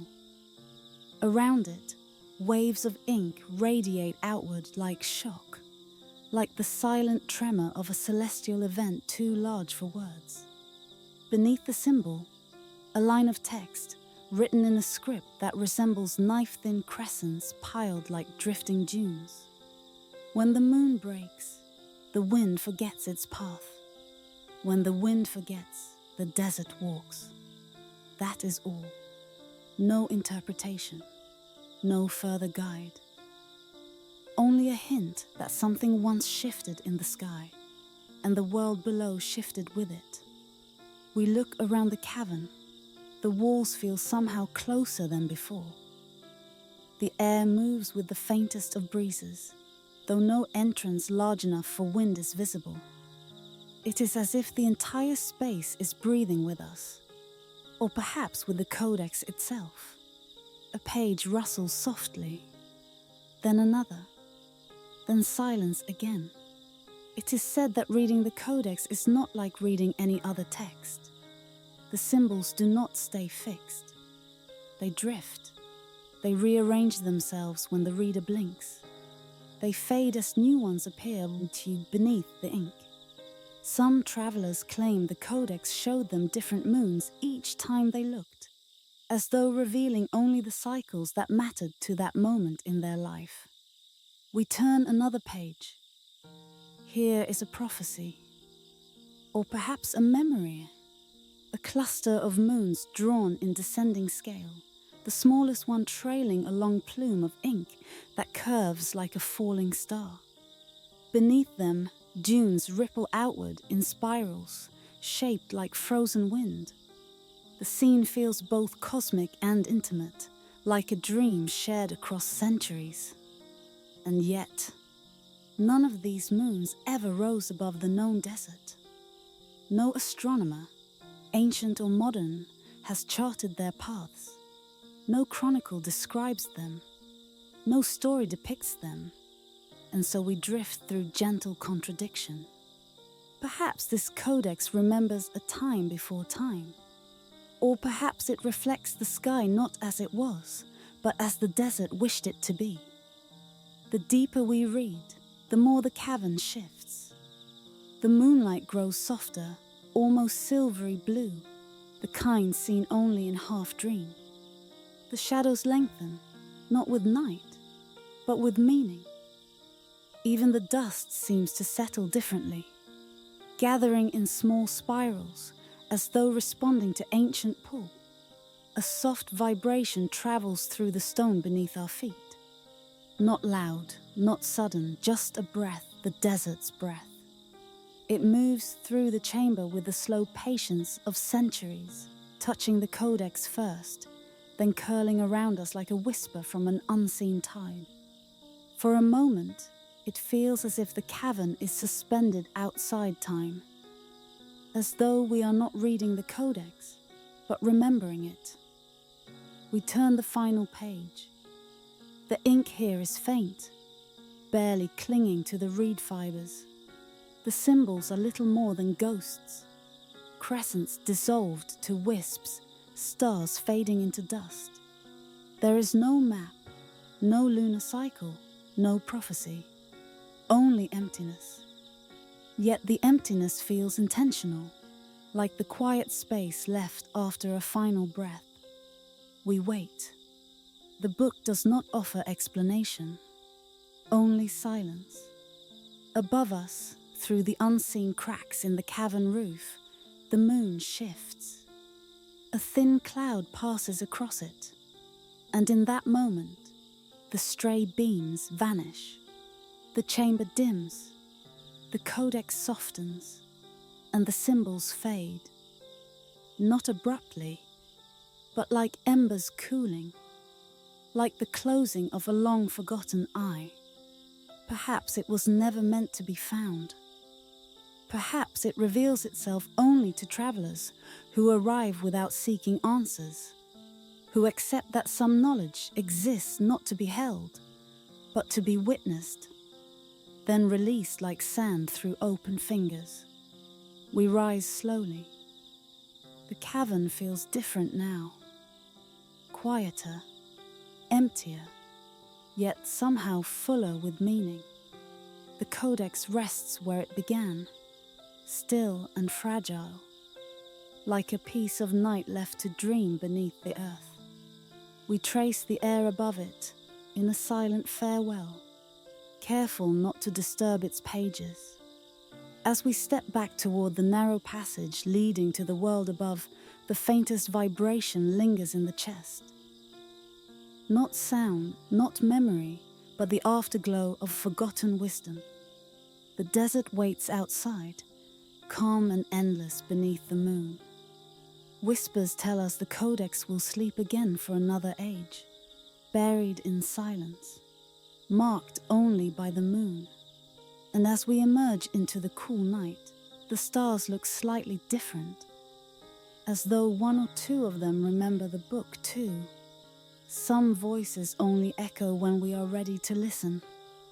Tonight, one of those voices has spoken, and now it fades softly into the sand. The nomad king's silent burial ground, that in a remote corner of the desert, far beyond the well-traveled caravan trails, past the last memorized star, and beneath a moon that wanders like an old storyteller, there stands a single stone cairn, no taller than a man's shoulders, no wider than one pair of outstretched arms. And yet, beneath its quiet shadow, whole dynasties are believed to rest. Some claim it marks the entrance to the burial grounds of a nomad king, whose true name has long dissolved into drifting sand. Others whisper that the cairn is older than any king, older than any tribe, older perhaps even than the dunes themselves. But tonight, as we approach it under the soft breath of the desert wind, it stands merely as an invitation, an opening note in a forgotten song. The dunes around it glow faintly under the moon's pale blessing. They rise and fall like frozen waves, their ridges brushed with cold silver, their hollows deep with shadow. And if you stand very still, so still that even your breath becomes shy, you may hear it, a rustle that is not wind, a sigh that is not sand, a murmur that seems to belong to footsteps made centuries ago. Some believe that entire caravans still pass here, long after their bones have surrendered to dust. They say that the desert remembers every traveler who has crossed it, storing their echoes in grains of sand as fine as powdered starlight. Tonight, those echoes gather near the cairn, circling like a soft procession, welcoming, guiding, and never quite touching the living world. Beneath the silence, we descend. A narrow opening lies hidden behind the cairn, marked only by a single crescent symbol carved into the stone. Its edges are worn almost smooth, as though traced by countless reverent hands. As we step inside, the air cools, thickens, becomes gentle as twilight. The world above fades. The dunes quiet their breath, and the earth seems to close around us like a cloak of ancient memory. The passage slopes downward, carved not by chisel, but by time itself. Walls ripple like frozen fabric, shaped by centuries of sandstorms funneled through the opening. Torches no longer burn here, but some soft natural glow seems to linger, perhaps moonlight echoing through layers of quartz, perhaps something else entirely. Whispers tell us that this place was never meant to be a tomb in the usual sense. The nomad king did not rule from palaces of stone, nor from thrones lifted high above the world. His kingdom was made of movement, of migrating herds, of drifting tents, of stories carried from oasis to oasis. To him, stillness was a kind of death, and so his burial was crafted not as an ending, but as a continuation, a journey wrapped in silence. We step into the first chamber. Here, the floor is covered with a mosaic made entirely of crushed shells. Pale blues, soft pinks, fragile whites. Each fragment has been placed with care, forming circular patterns that spiral inward like whirlwinds or outward like blossoming suns. At the mosaic's center lies a crown, but it is not a crown of gold. No gems, no metal, only reeds, thin strands braided softly, woven with the delicacy of river grass whispered into shape by patient hands. Though centuries have passed, the crown maintains its form. The reeds have hardened into a quiet resilience, their pale fibers still shining faintly as though remembering the riverbanks where they first grew. It is said the king wore such crowns during ceremonies that took place under open skies. For him, authority was never meant to be heavy. He believed that power should rest lightly on the head, like a breeze that guides rather than commands. The reeds, once flexible, once living, remind us that leadership too must bend with the wind. We move deeper, and the next chamber unfolds like the turning of a page. At its center rises a throne sculpted from hardened sand, smooth as polished stone, yet fragile as dried clay. Time has carved delicate cracks along its arms and legs, like branching rivers across a dry plain. The seat itself is slightly concave, shaped by years of use or perhaps by some ceremonial intention, inviting humility rather than grandeur. Whispers tell us that the king never sat upon this throne during life. It was shaped only after his passing, molded by his people as an anchor for the stories he left behind. They believed a ruler should remain in motion while alive. But in spirit, he deserved a single place where memories could gather like migrating birds at dusk. Perhaps this throne is not meant for the king at all. Perhaps it is for the wanderers who come seeking him. Those who sit for a moment, breathe, and then continue on. We travel deeper still. The walls of the next hallway are lined with stone shelves, their surfaces etched with star marks.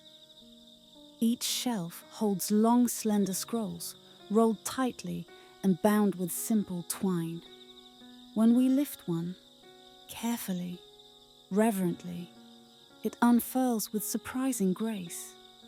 The parchment is thin as pressed leaves, and each line of ink glimmers faintly like dew in moonlight. These, it is said, are songs. Not songs meant for courts or fists, but songs intended to be sung under starlight. Songs carried across dunes by soft voices beside ember-lit fires. Songs that were meant to be lost and remembered, forgotten and revived, shifting like the desert itself. Some verses speak of stars that changed their names every 1,000 years. Some speak of caravans that followed the sound of oceanic winds far from any sea.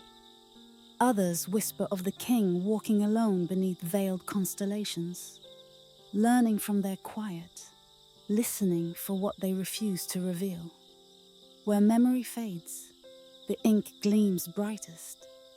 The deeper we go, the more the chambers begin to resemble dreams rather than rooms. There is one shaped like a half-open shell, its ceiling rippling with stone folds. Another resembles a collapsed tent, its pillars leaning inward, as though forever bowing in wind. There is a chamber filled entirely with dust, fine silvery dust that sparkles when disturbed, forming fleeting symbols that vanish the moment you try to decipher them. Perhaps these were meant as lessons. Perhaps they are simply the earth remembering. Or perhaps they are both, for the boundary between them is never fixed. Far below the surface, we reach the final chamber. It is circular, with a single stone slab at its center. On that slab rests a simple object, a pendant carved from dark, ocean-smooth stone. A spiral is etched upon its surface, curling inward, never reaching an end. Around it, the air seems to hum, not with sound, but with an ancient patience. Some believe this pendant once hung around the king's neck. Others claim it belonged to the first wanderer who taught him how to read the desert's shifting moods. Still others whisper that it belonged to no one and was instead discovered in the dunes long before any tribe set foot here. A gift from the stars or the deep earth waiting for the right hands. No inscription accompanies it. No offering surrounds it. Only silence.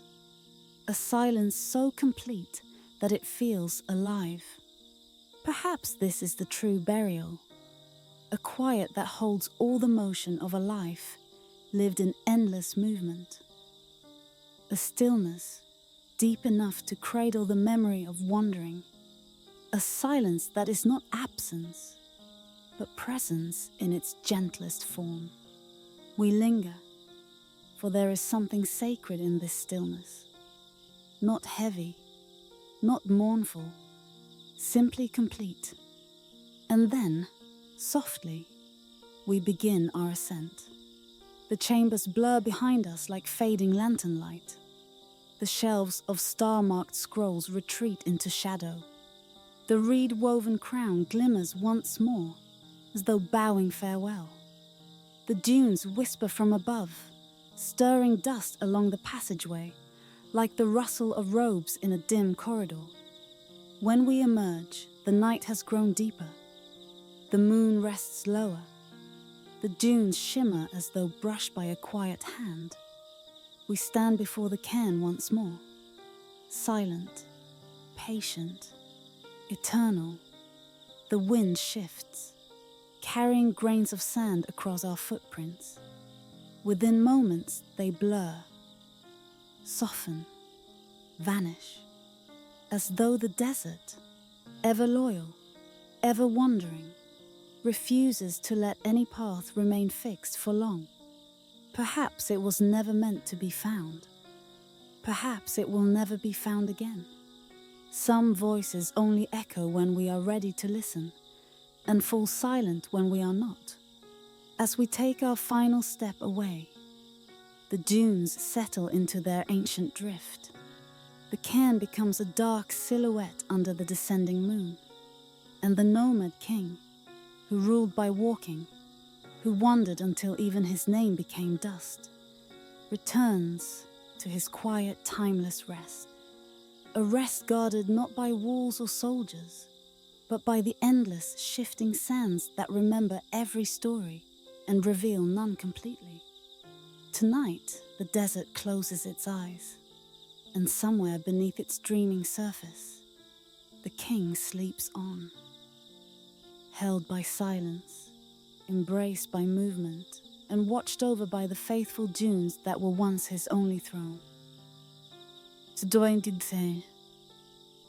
The oasis that reflected other worlds, that in the far interior of the desert, where the dunes rise like the ribs of some ancient sleeping colossus, there lies an oasis that does not belong entirely to this earth.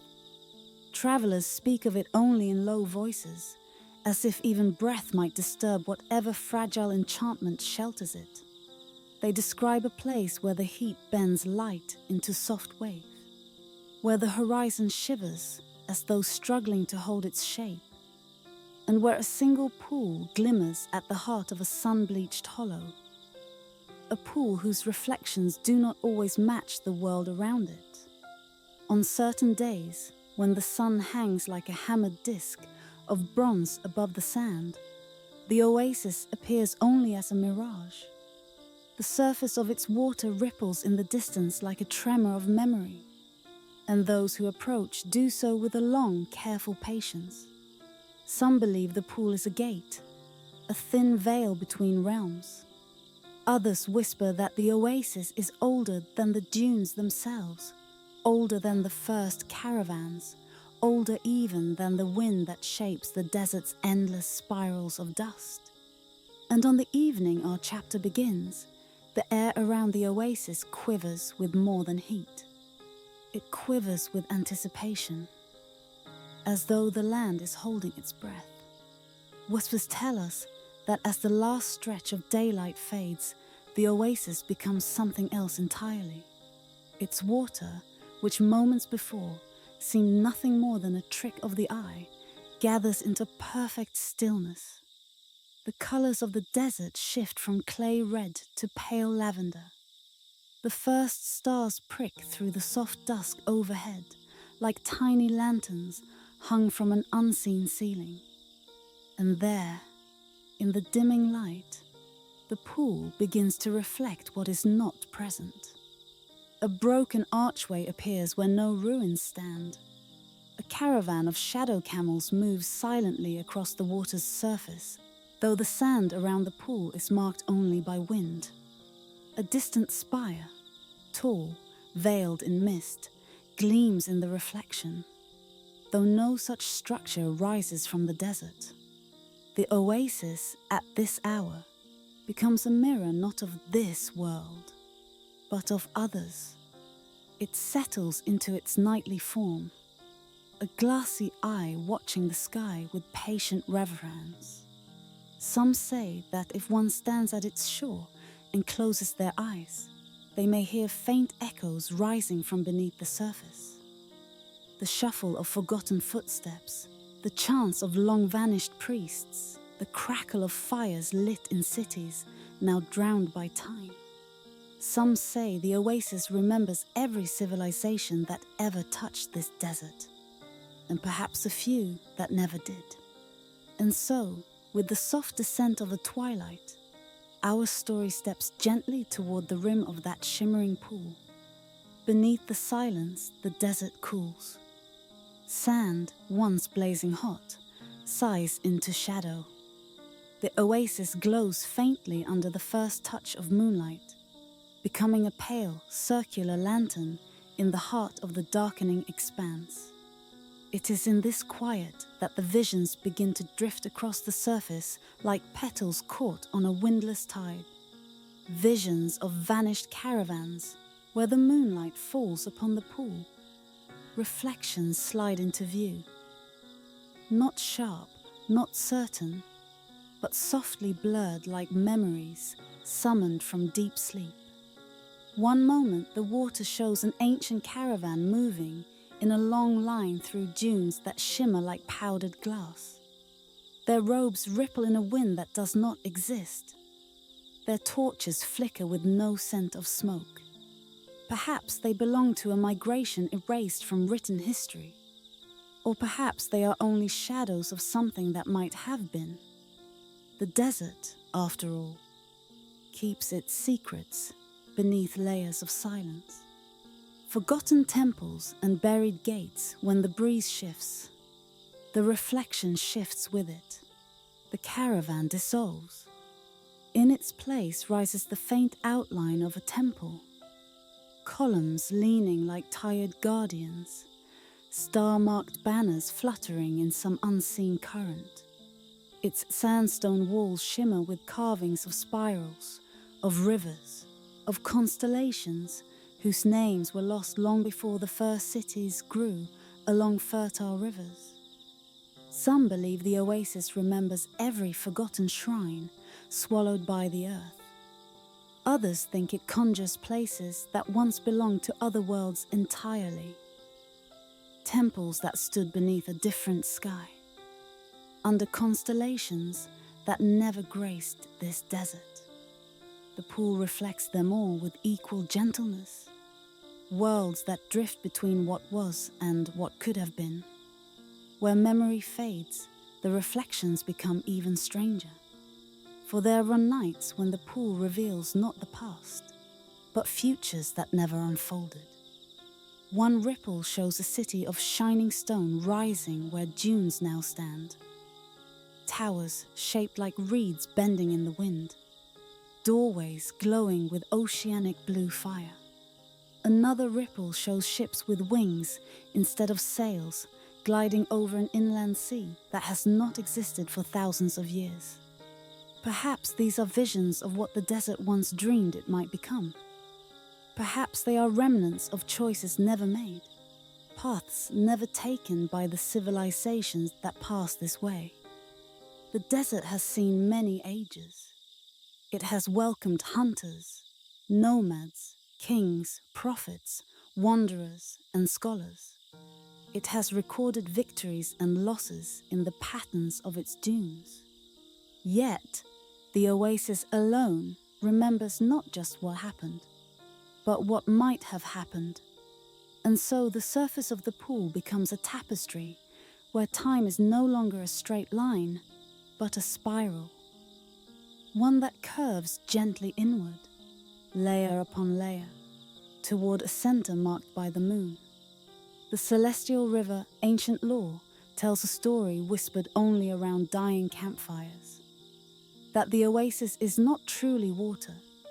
It is a fragment of something much older. A celestial river that once flowed between the stars. In those distant ages before clocks, before candors, before the first marks were etched into clay, the heavens were filled with luminous channels of light. They carried memory and meaning across the sky, the way rivers carry reeds and stones across the land. But in one forgotten moment of cosmic turning, a fragment of that river is said to have fallen, cooling into water as it touched the desert sands. And so the oasis remains, holding within its depths a faint echo of the star river it once belonged to.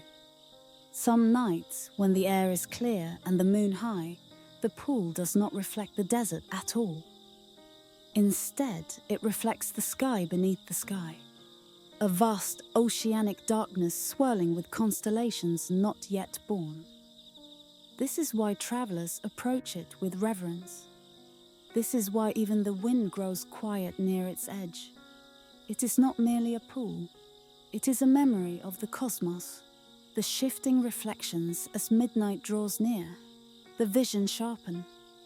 One moment the pool reveals a crumbled city with stairways descending into dust. The next moment, it shows a tower crowned with flame, rising from the heart of a forest long vanished. Then a fleet of boats glides across a river whose course has been erased by centuries of drifting sand. Some travelers say the reflections are chosen for each who looks upon them, that the oasis shows not what is most important, but what is most forgotten. The things we were meant to understand, but somehow lost along the path. Others insist the pool shows only what it wishes to show. A quiet lesson from a realm that speaks in symbols and silence. And still others believe the visions are not meant for interpretation at all. They are simply echoes. Gentle reminders that time is fragile, that memory is porous, and that even the desert holds stories it cannot hold forever.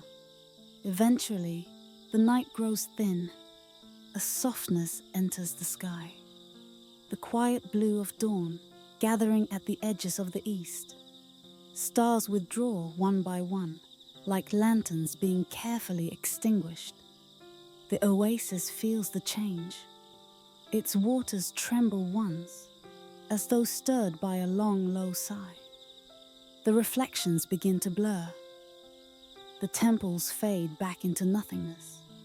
The caravans dissolve into drifting streaks of silver.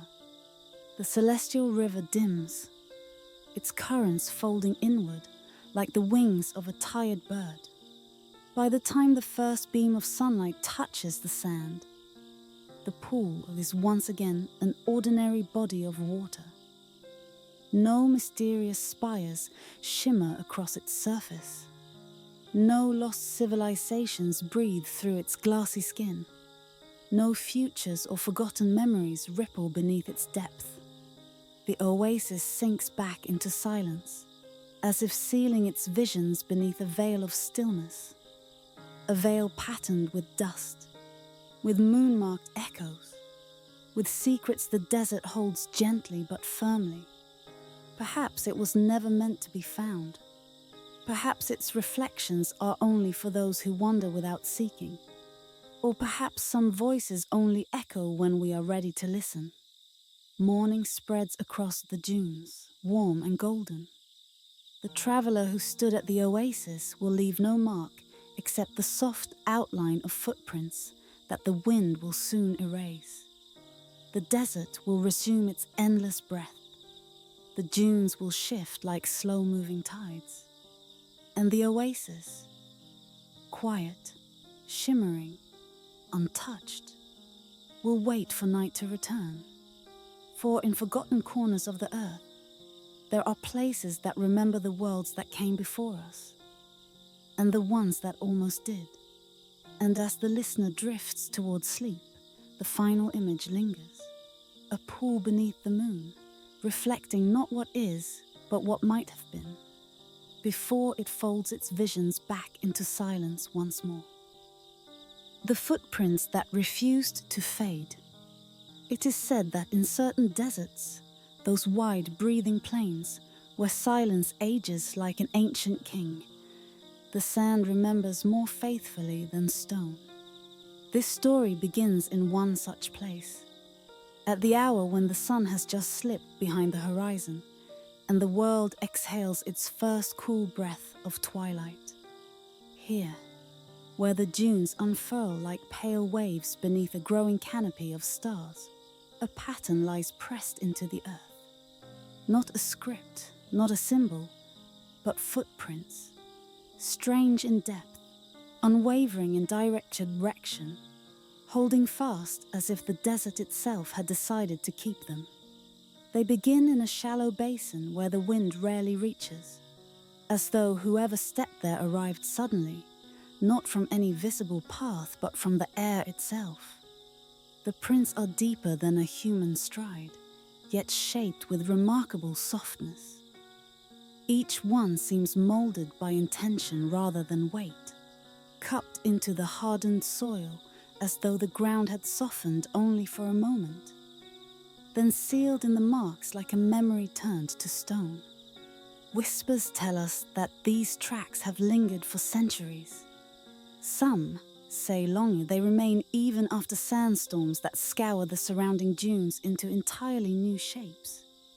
They survive seasons when desert rains briefly reclaim the earth before retreating once again into thirst. Their edges do not blur. Their depth does not waver. They simply remain, like quiet eyes set into the face of the desert, watching, waiting, remembering. And so, as twilight falls deeper across the horizon, we begin to walk beside them. Beneath the silence, the dunes shift into gentle curves of blue and silver. Starlight settles upon them like a fine veil, softening every shadow. The footprints lead toward a distant ridge whose outline wavers in the evening haze. There is something comforting in their persistence, as though they know the way even when this mind does not. Some believe they were left by a wandering sage, a traveler who walked the earth not to arrive anywhere, but to listen. Legend describes him as one whose steps carried blessings or warnings depending on the heart of the one who followed. To the fearful, his path led toward difficult truths. To the hopeful, toward revelations long awaited. He is said to have walked not with haste, but with devotion, placing each foot as gently as one sets down a candle in a sacred hall. Others believe the prints are older still, traces of an entire procession that vanished into the horizon under a silent revelation. They were not fleeing. They were not pursuing. They were simply moving, as though compelled by some celestial summons that only they heard. Some claim the procession numbered dozens, perhaps hundreds. Others insist it was made of a single pair of footsteps, echoing through time in ways the desert has yet to release. As we walk, the sky widens above us. Stars shimmer like dusted salt spread across a dark cloth. The air cools, the dunes soften, and the prints begin to glow faintly beneath the moon's rising arc. Marked by the moon, each footprint catches the light in a way that almost makes them seem warm, still holding the last trace of a presence that passed long before we arrive. Far ahead, the footprints bend gently around a cluster of half-buried stones. At first they appear random, but as we draw closer, we notice the faint arrangement of an ancient campsite. Charred circles pattern the ground. Fire rings whose stones are blackened in perfect symmetry, untouched by drifting sand. Pottery shards lie scattered nearby, thin and light and nearly translucent, as though anyone who once held them used them not for survival, but for rituals of breath and silence. One shard hums softly when lifted. The sound is faint, like the trace of a distant bell heard through layers of wind and memory. It vibrates against the fingertips, not loudly, not urgently, but with a tone that feels older than language. Perhaps it is the pottery itself remembering. Perhaps it is only the listener's imagination. In these deserts, such distinctions tend to dissolve. Where memory fades bows, the world becomes porous. Stones recall voices. Sand recalls movement. Even silence speaks. The footprints continue, unwavering, toward the ridge. Along the way, more fragments of forgotten dwellings emerge, tattered remnants of woven mats, a line of carved sticks arranged like a vanished fence, a series of small circular impressions in the ground where jars or lamps might once have been placed. These are not remnants of fear or hurried departure. They feel more like the soft leftovers of a journey that carried no regrets. It is said that the sage, if sage he was, travelled only at night. Not because he feared the day, but because the night offered better clarity. Starlight, according to old desert teachings, reveals what sunlight obscures. The faint trails of time, the pathways of intention, the hidden boundaries between truth and illusion. One who follows stars, the elders claim, walks not upon sand but upon memory itself. And yet, the footprints reveal something peculiar. No hesitation, no shift in pace, no sign of exhaustion or doubt. They are steady, precise, almost serene. They speak of someone moving in quiet alignment with something unseen. Perhaps a rhythm, perhaps a calling, perhaps a destination that does not exist on any map. As the night deepens, the ridge rises before us. Its slopes are layered with centuries of shifting dunes, each one sculpted by winds that know no rest. The footsteps climb without faltering. Their path curls around outcrops of stone that bear carvings nearly erased by time, spirals, stars, and wave-like patterns whose meaning remains buried beneath centuries of forgetting. Higher still, the dunes begin to thin. The air becomes cooler, clearer. The silence grows heavier, as though we have entered a chamber carved not by hands but by the breath of the desert itself.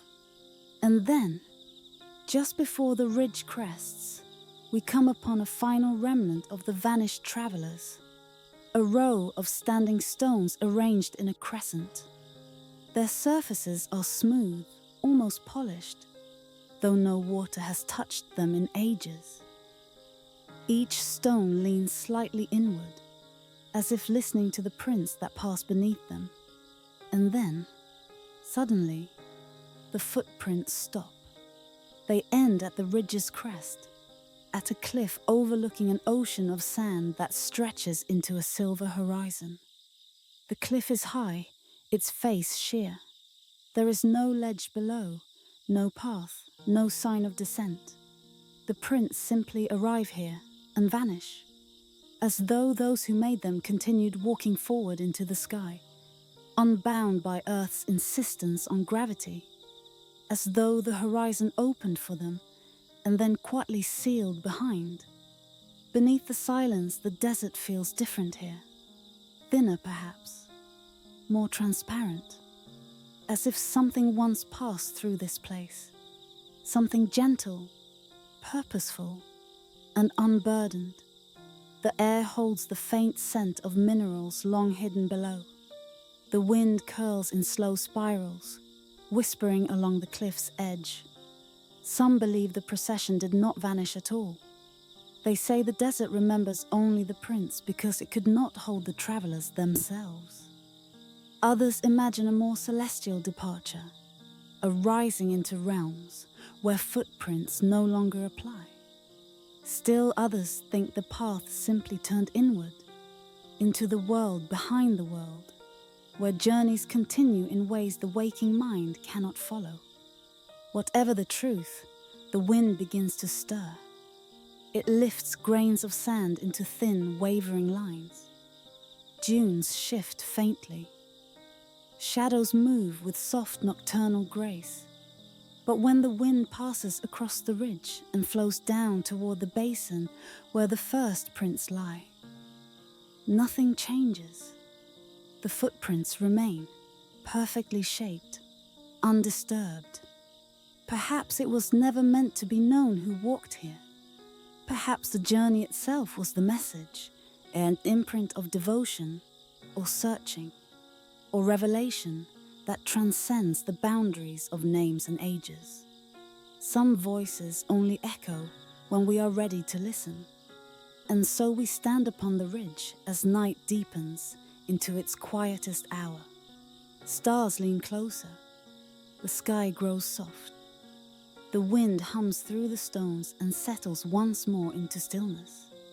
The footprints lie below, patient and unbroken, marking a path that leads both into the desert and into the imagination. In forgotten corners of the earth, there are stories that never end. They simply rest, waiting for the right traveler to pass by, to pause, to wonder. These footprints, pressed deeply, glowing faintly beneath moon and memory, are one such story. They speak of movement that defies time, of intention that defies erasure, of journeys that continue long after the travelers have vanished from sight. And as sleep draws near, the desert invites the listener to rest as the footprints rest, untouched, unhurried, suspended between worlds. A quiet testament to something that began long ago and has not yet found its conclusion.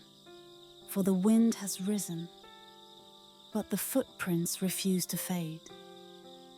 The desert choir that sang without voices, that far beyond the last caravans, past the dunes that shift like restless oceans, and deeper still into a region where maps crumble into legend, there lies a canyon carved by something older than wind, older than sand, older even than the memory of the earth. Some call it the throat of the silent sky. Others whisper of it only as the desert choir. But most who wander the dunes at twilight speak of it simply as the place where songs are born without singers. And so our story begins. In forgotten corners of the desert, where the horizon wavers like a dream half remembered, a canyon rises from the earth with the quiet certainty of a forgotten monument. Its cliffs glow with the pale warmth of sandstone, their surfaces smooth and polished by endless centuries of breath and dust. As the last sunbeam slides away, the canyon waits. Shadows stretch, lengthen, dissolve. A hush settles over the desert like a veil being drawn. And then, from deep within the hollow, a sound unfurls. Not a voice, not an echo, not the cry of bird or beast, but a tone soft as a cup of water left trembling on a nighttime table. A tone that seems not to travel from one place to another, but to bloom everywhere at once, around the cliffs, beside the listener's ear, within the quiet chambers of the heart. A moon pale and rising touches the stone with silver. The canyon gleams faintly, as though remembering something once cherished, and the tone deepens. Some believe these first notes belong to the desert itself, a vast and ancient land exhaling after another long day beneath the sun. Others say the sound is a remnant of celestial storms preserved in the stone-like fossils of cosmic thunder.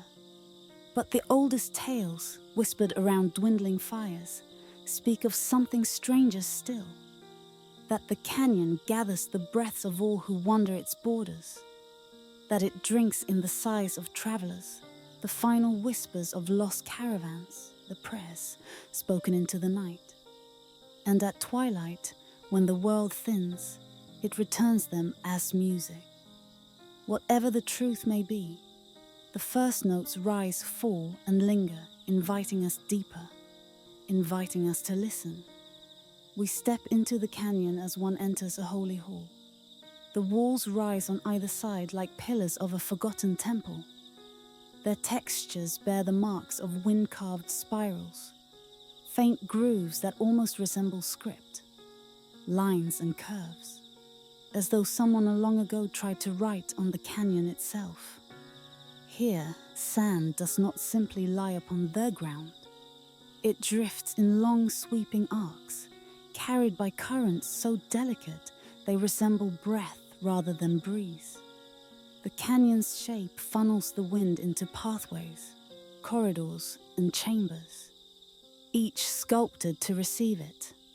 As twilight settles deeper, the tones shift.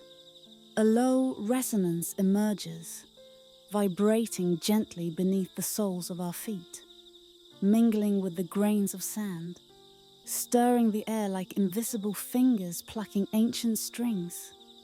And then come the harmonics, soft chimes, delicate hums, brief shimmering pulses, as if the stone itself is warming to its role in the nightly ritual. Whispers tell us that long before the desert swallowed the world's oldest roads, tribes once gathered beneath this canyon's shadow. They believed the tones were messages, not from deities above, but from the spirits of travelers who never reached the next oasis. According to their elders, the desert keeps every breath offered to it, the last sigh of a weary wanderer, the whispered lullaby of a mother soothing a child under cold starlight, the quiet prayer spoken by a caravan leader, asking the dunes to show mercy. All of these, the tribes claimed, became part of the choir. Some nights, it is said, the canyon would sing in a voice that sounded like longing. Other nights, it hummed with the warmth of remembered stories. And on rare evenings, under skies marked by wandering comets or eclipsed moons, the choir's songs took on a strange spiraled cadence, like the language of a world that existed before words. As we walk further, the canyon narrows, guiding us toward a chamber where the wind gathers in soft circular movements. Sand rises briefly, suspended in a slow, glowing spiral, and the music grows clearer. Melodies without memory, the tones flow together, weaving a tapestry of sound that feels familiar, though we cannot name why. A distant rising note recalls the lullabies once sung beside ancient cooking fires. A tremor in the deeper register carries the sorrow of partings that happened centuries ago. Perhaps the canyon does not remember the words of these songs, only their emotions. Perhaps the voices it transforms into wind were never meant to be translated. Where memory fades, meaning dissolves, but emotion remains. And so the canyon sings in feelings, not language. Stone, sand in the shape of time. Far above, cut into the cliff face, are hollows, small chambers shaped like flutes in a giant instrument. No human hand carved them. The desert winds alone sculpted these openings across countless generations. As the night breeze flows through them, each chamber resonates at a unique pitch. Together they form the desert choir, a natural orchestra played by time itself. In earlier eras, travelers believed the canyon was alive. They left offerings at its entrance, bowls of water, carved shells, vials of desert herb smoke allowed to drift into the stone's great lungs. A few recorded their experiences on clay tablets.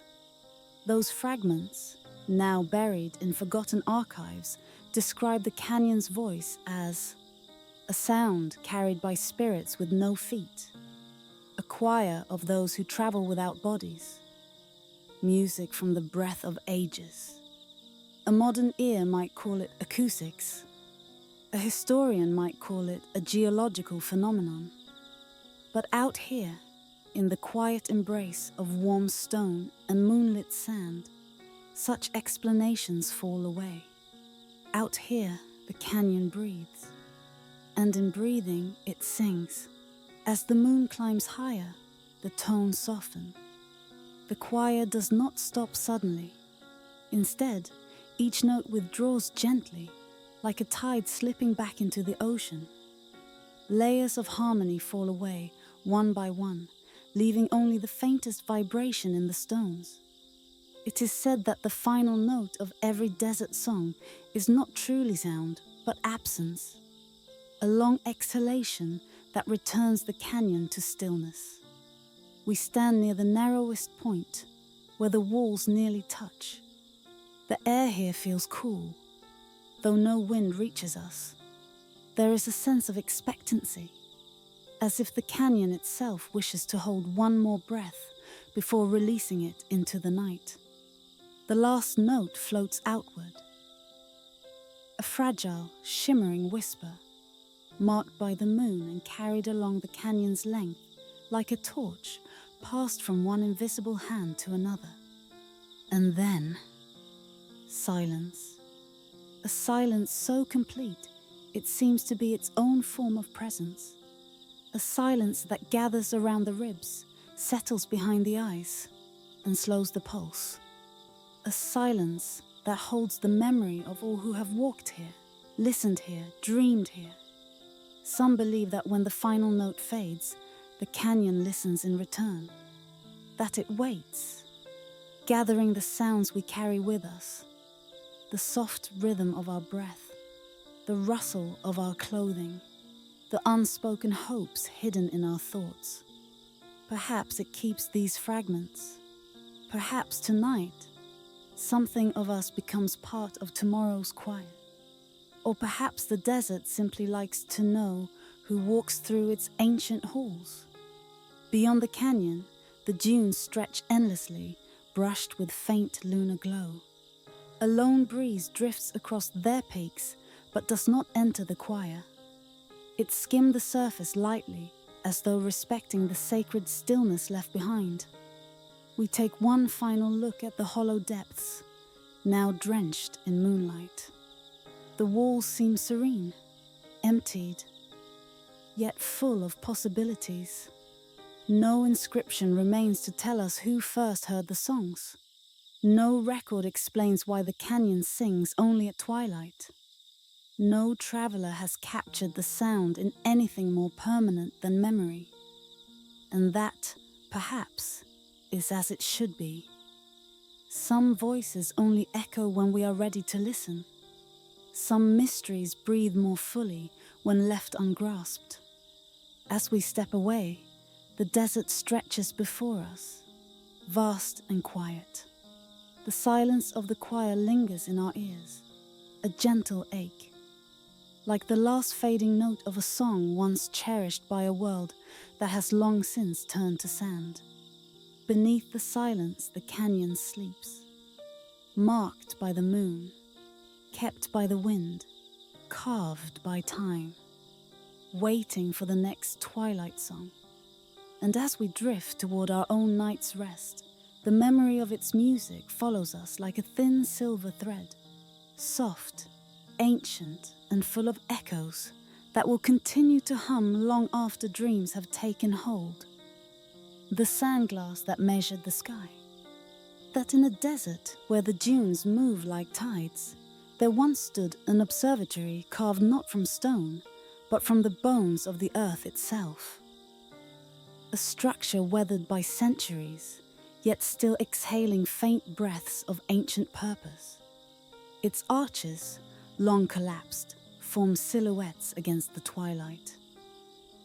Fractured crescents where the moon threads itself through ribs of forgotten architecture. Tonight, the wind carries silence like a sacred offering. The stars hang unusually low, quiet, patient, almost listening. In the very center of the ruin, half buried in powder-fine sand, rests an object both fragile and eternal. A sandglass filled not with sand, but with celestial dust. Some believe those grains fell from the sky during an age when heaven and earth shared a single breath. Others say the dust was harvested, stolen, from the tail of a passing star. The opening image lingers. Starlight filters through broken arches, drifting like silver smoke across the sand. It touches the glass with a glow not of this world. Soft, spectral, reverent. Light curves along the mineral flecks in the hourglass, making them shimmer like frost, trapped in crystal. No two grains are alike. Some glow faint blue, others scatter pale gold. A few, rarely seen yet unmistakable, gleam with the faintest green pulse when the night grows deepest.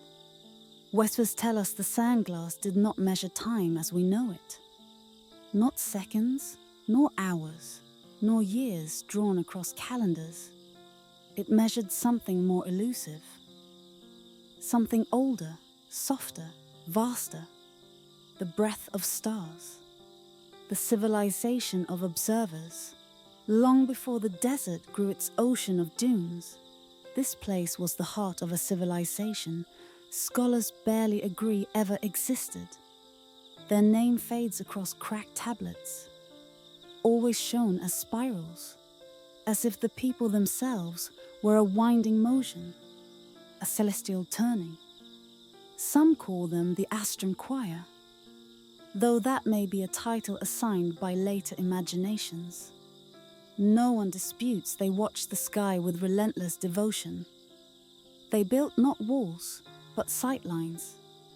Not monuments, but frames through which the universe could be studied. Their priests were more like listeners than leaders. Astronomers who believed stars were not burning spheres of gas, but thinking embers of an ancient consciousness. It is written, or perhaps only believed, that their astronomer priests were taught to read the heavens the way others might read scripture. A shift in color meant harvest. A tremor of brightness meant storm. A new star meant birth, or omen. They observed the sky not as a map, but as a breathing being. The sandglass gleamed in the center of their temple, aligned with no earthly clock. Instead, its turning was guided by the sky's rhythm, tilted only when a cosmic breath was felt. Some legends say the priests gathered in silence when a star pulsed faintly. Others claim they could hear it, faint as a footstep made centuries ago. When the universe exhaled, the sandglass would tilt, grains tumbling like stardust whispering against crystal. Soft, barely audible. Yet to them, thunder. Each cascade was written as prophecy. A kingdom rising, a ruler falling, a flood, a famine, a visitor from a land no map had named. The priests transcribed tremors, not words. History as sand, destiny in dust. The future, glittering pale and weightless behind glass. A device not built, but given some artifacts show hands shaped the sandglass. Others insist its design was beyond mortal craft. In the carvings that remain, a figure kneels before a falling star. Arms open, receiving light as one might receive rain. Was this divine communion? Were the grains collected miracle by miracle? Or do such myths bloom only where certainty cannot root? A single inscription, cracked, incomplete, reads, marked by the moon, bound by the breath, turn only when the sky commands. Scholars debate where metaphor ends and mystery begins. Yet standing in this ruin, beneath the hush of desert night, the line between the two feels thin as glass. The air itself seems to hold its breath. When the sky changed for centuries, perhaps millennia, the star watchers observed. They recorded soft twitches of starlight. They mapped silence. They measured stillness. Their legacy was not conquest nor invention, but attention. Precise, patient, devotional attention. Then the recordings cease abruptly. Stone tablets, endless rows of them, show patterns of star tremor, glow and fade. Then one tablet shows nothing, not a single mark. Night after night, nothing. Some claim the stars themselves held their breath. Others believe something in the sandglass changed. Perhaps the grains lost their shimmer. Perhaps they no longer fell. Perhaps the sky exhaled its final message and then went still.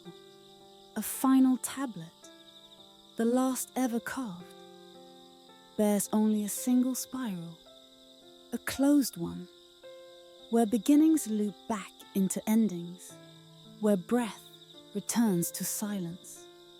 The observatory abandoned, the great structure was not destroyed in battle. There is no evidence of fire, of siege, of collapse by violent force. It was simply left, as though the people walked away one night and did not return.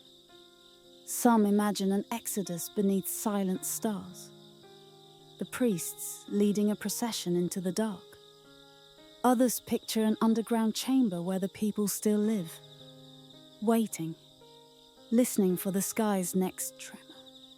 Still others claim time itself folded at that sight, that the observers became the observed, slipping into the breath of stars, becoming part of the rhythm they spent their lives decoding. But archaeology is not built on perhaps, and myth is nourished by it. The truth lies somewhere in the space between, a space wide as night, soft as dust, deep as silence. The sand glass now today, what remains of the sand glass sits embedded in sand. Half visible, half forgotten, a faint mineral glow still clings to its grains if one appears at the right moment, golden hour, twilight, starglow. Visitors sometimes claim the dust moves, not downward, but sideways, caught in a breath no wind has touched. Of course, these claims are dismissed by academia. Dust does not disobey gravity, but here in the quiet space beneath the moon, The rules feel gentle, negotiable, almost softened, like fabric worn thin by centuries of touch. It is said that if you sit in the ruins long enough, the desert mutes every sound but your heartbeat. Time lulls, thoughts loosen.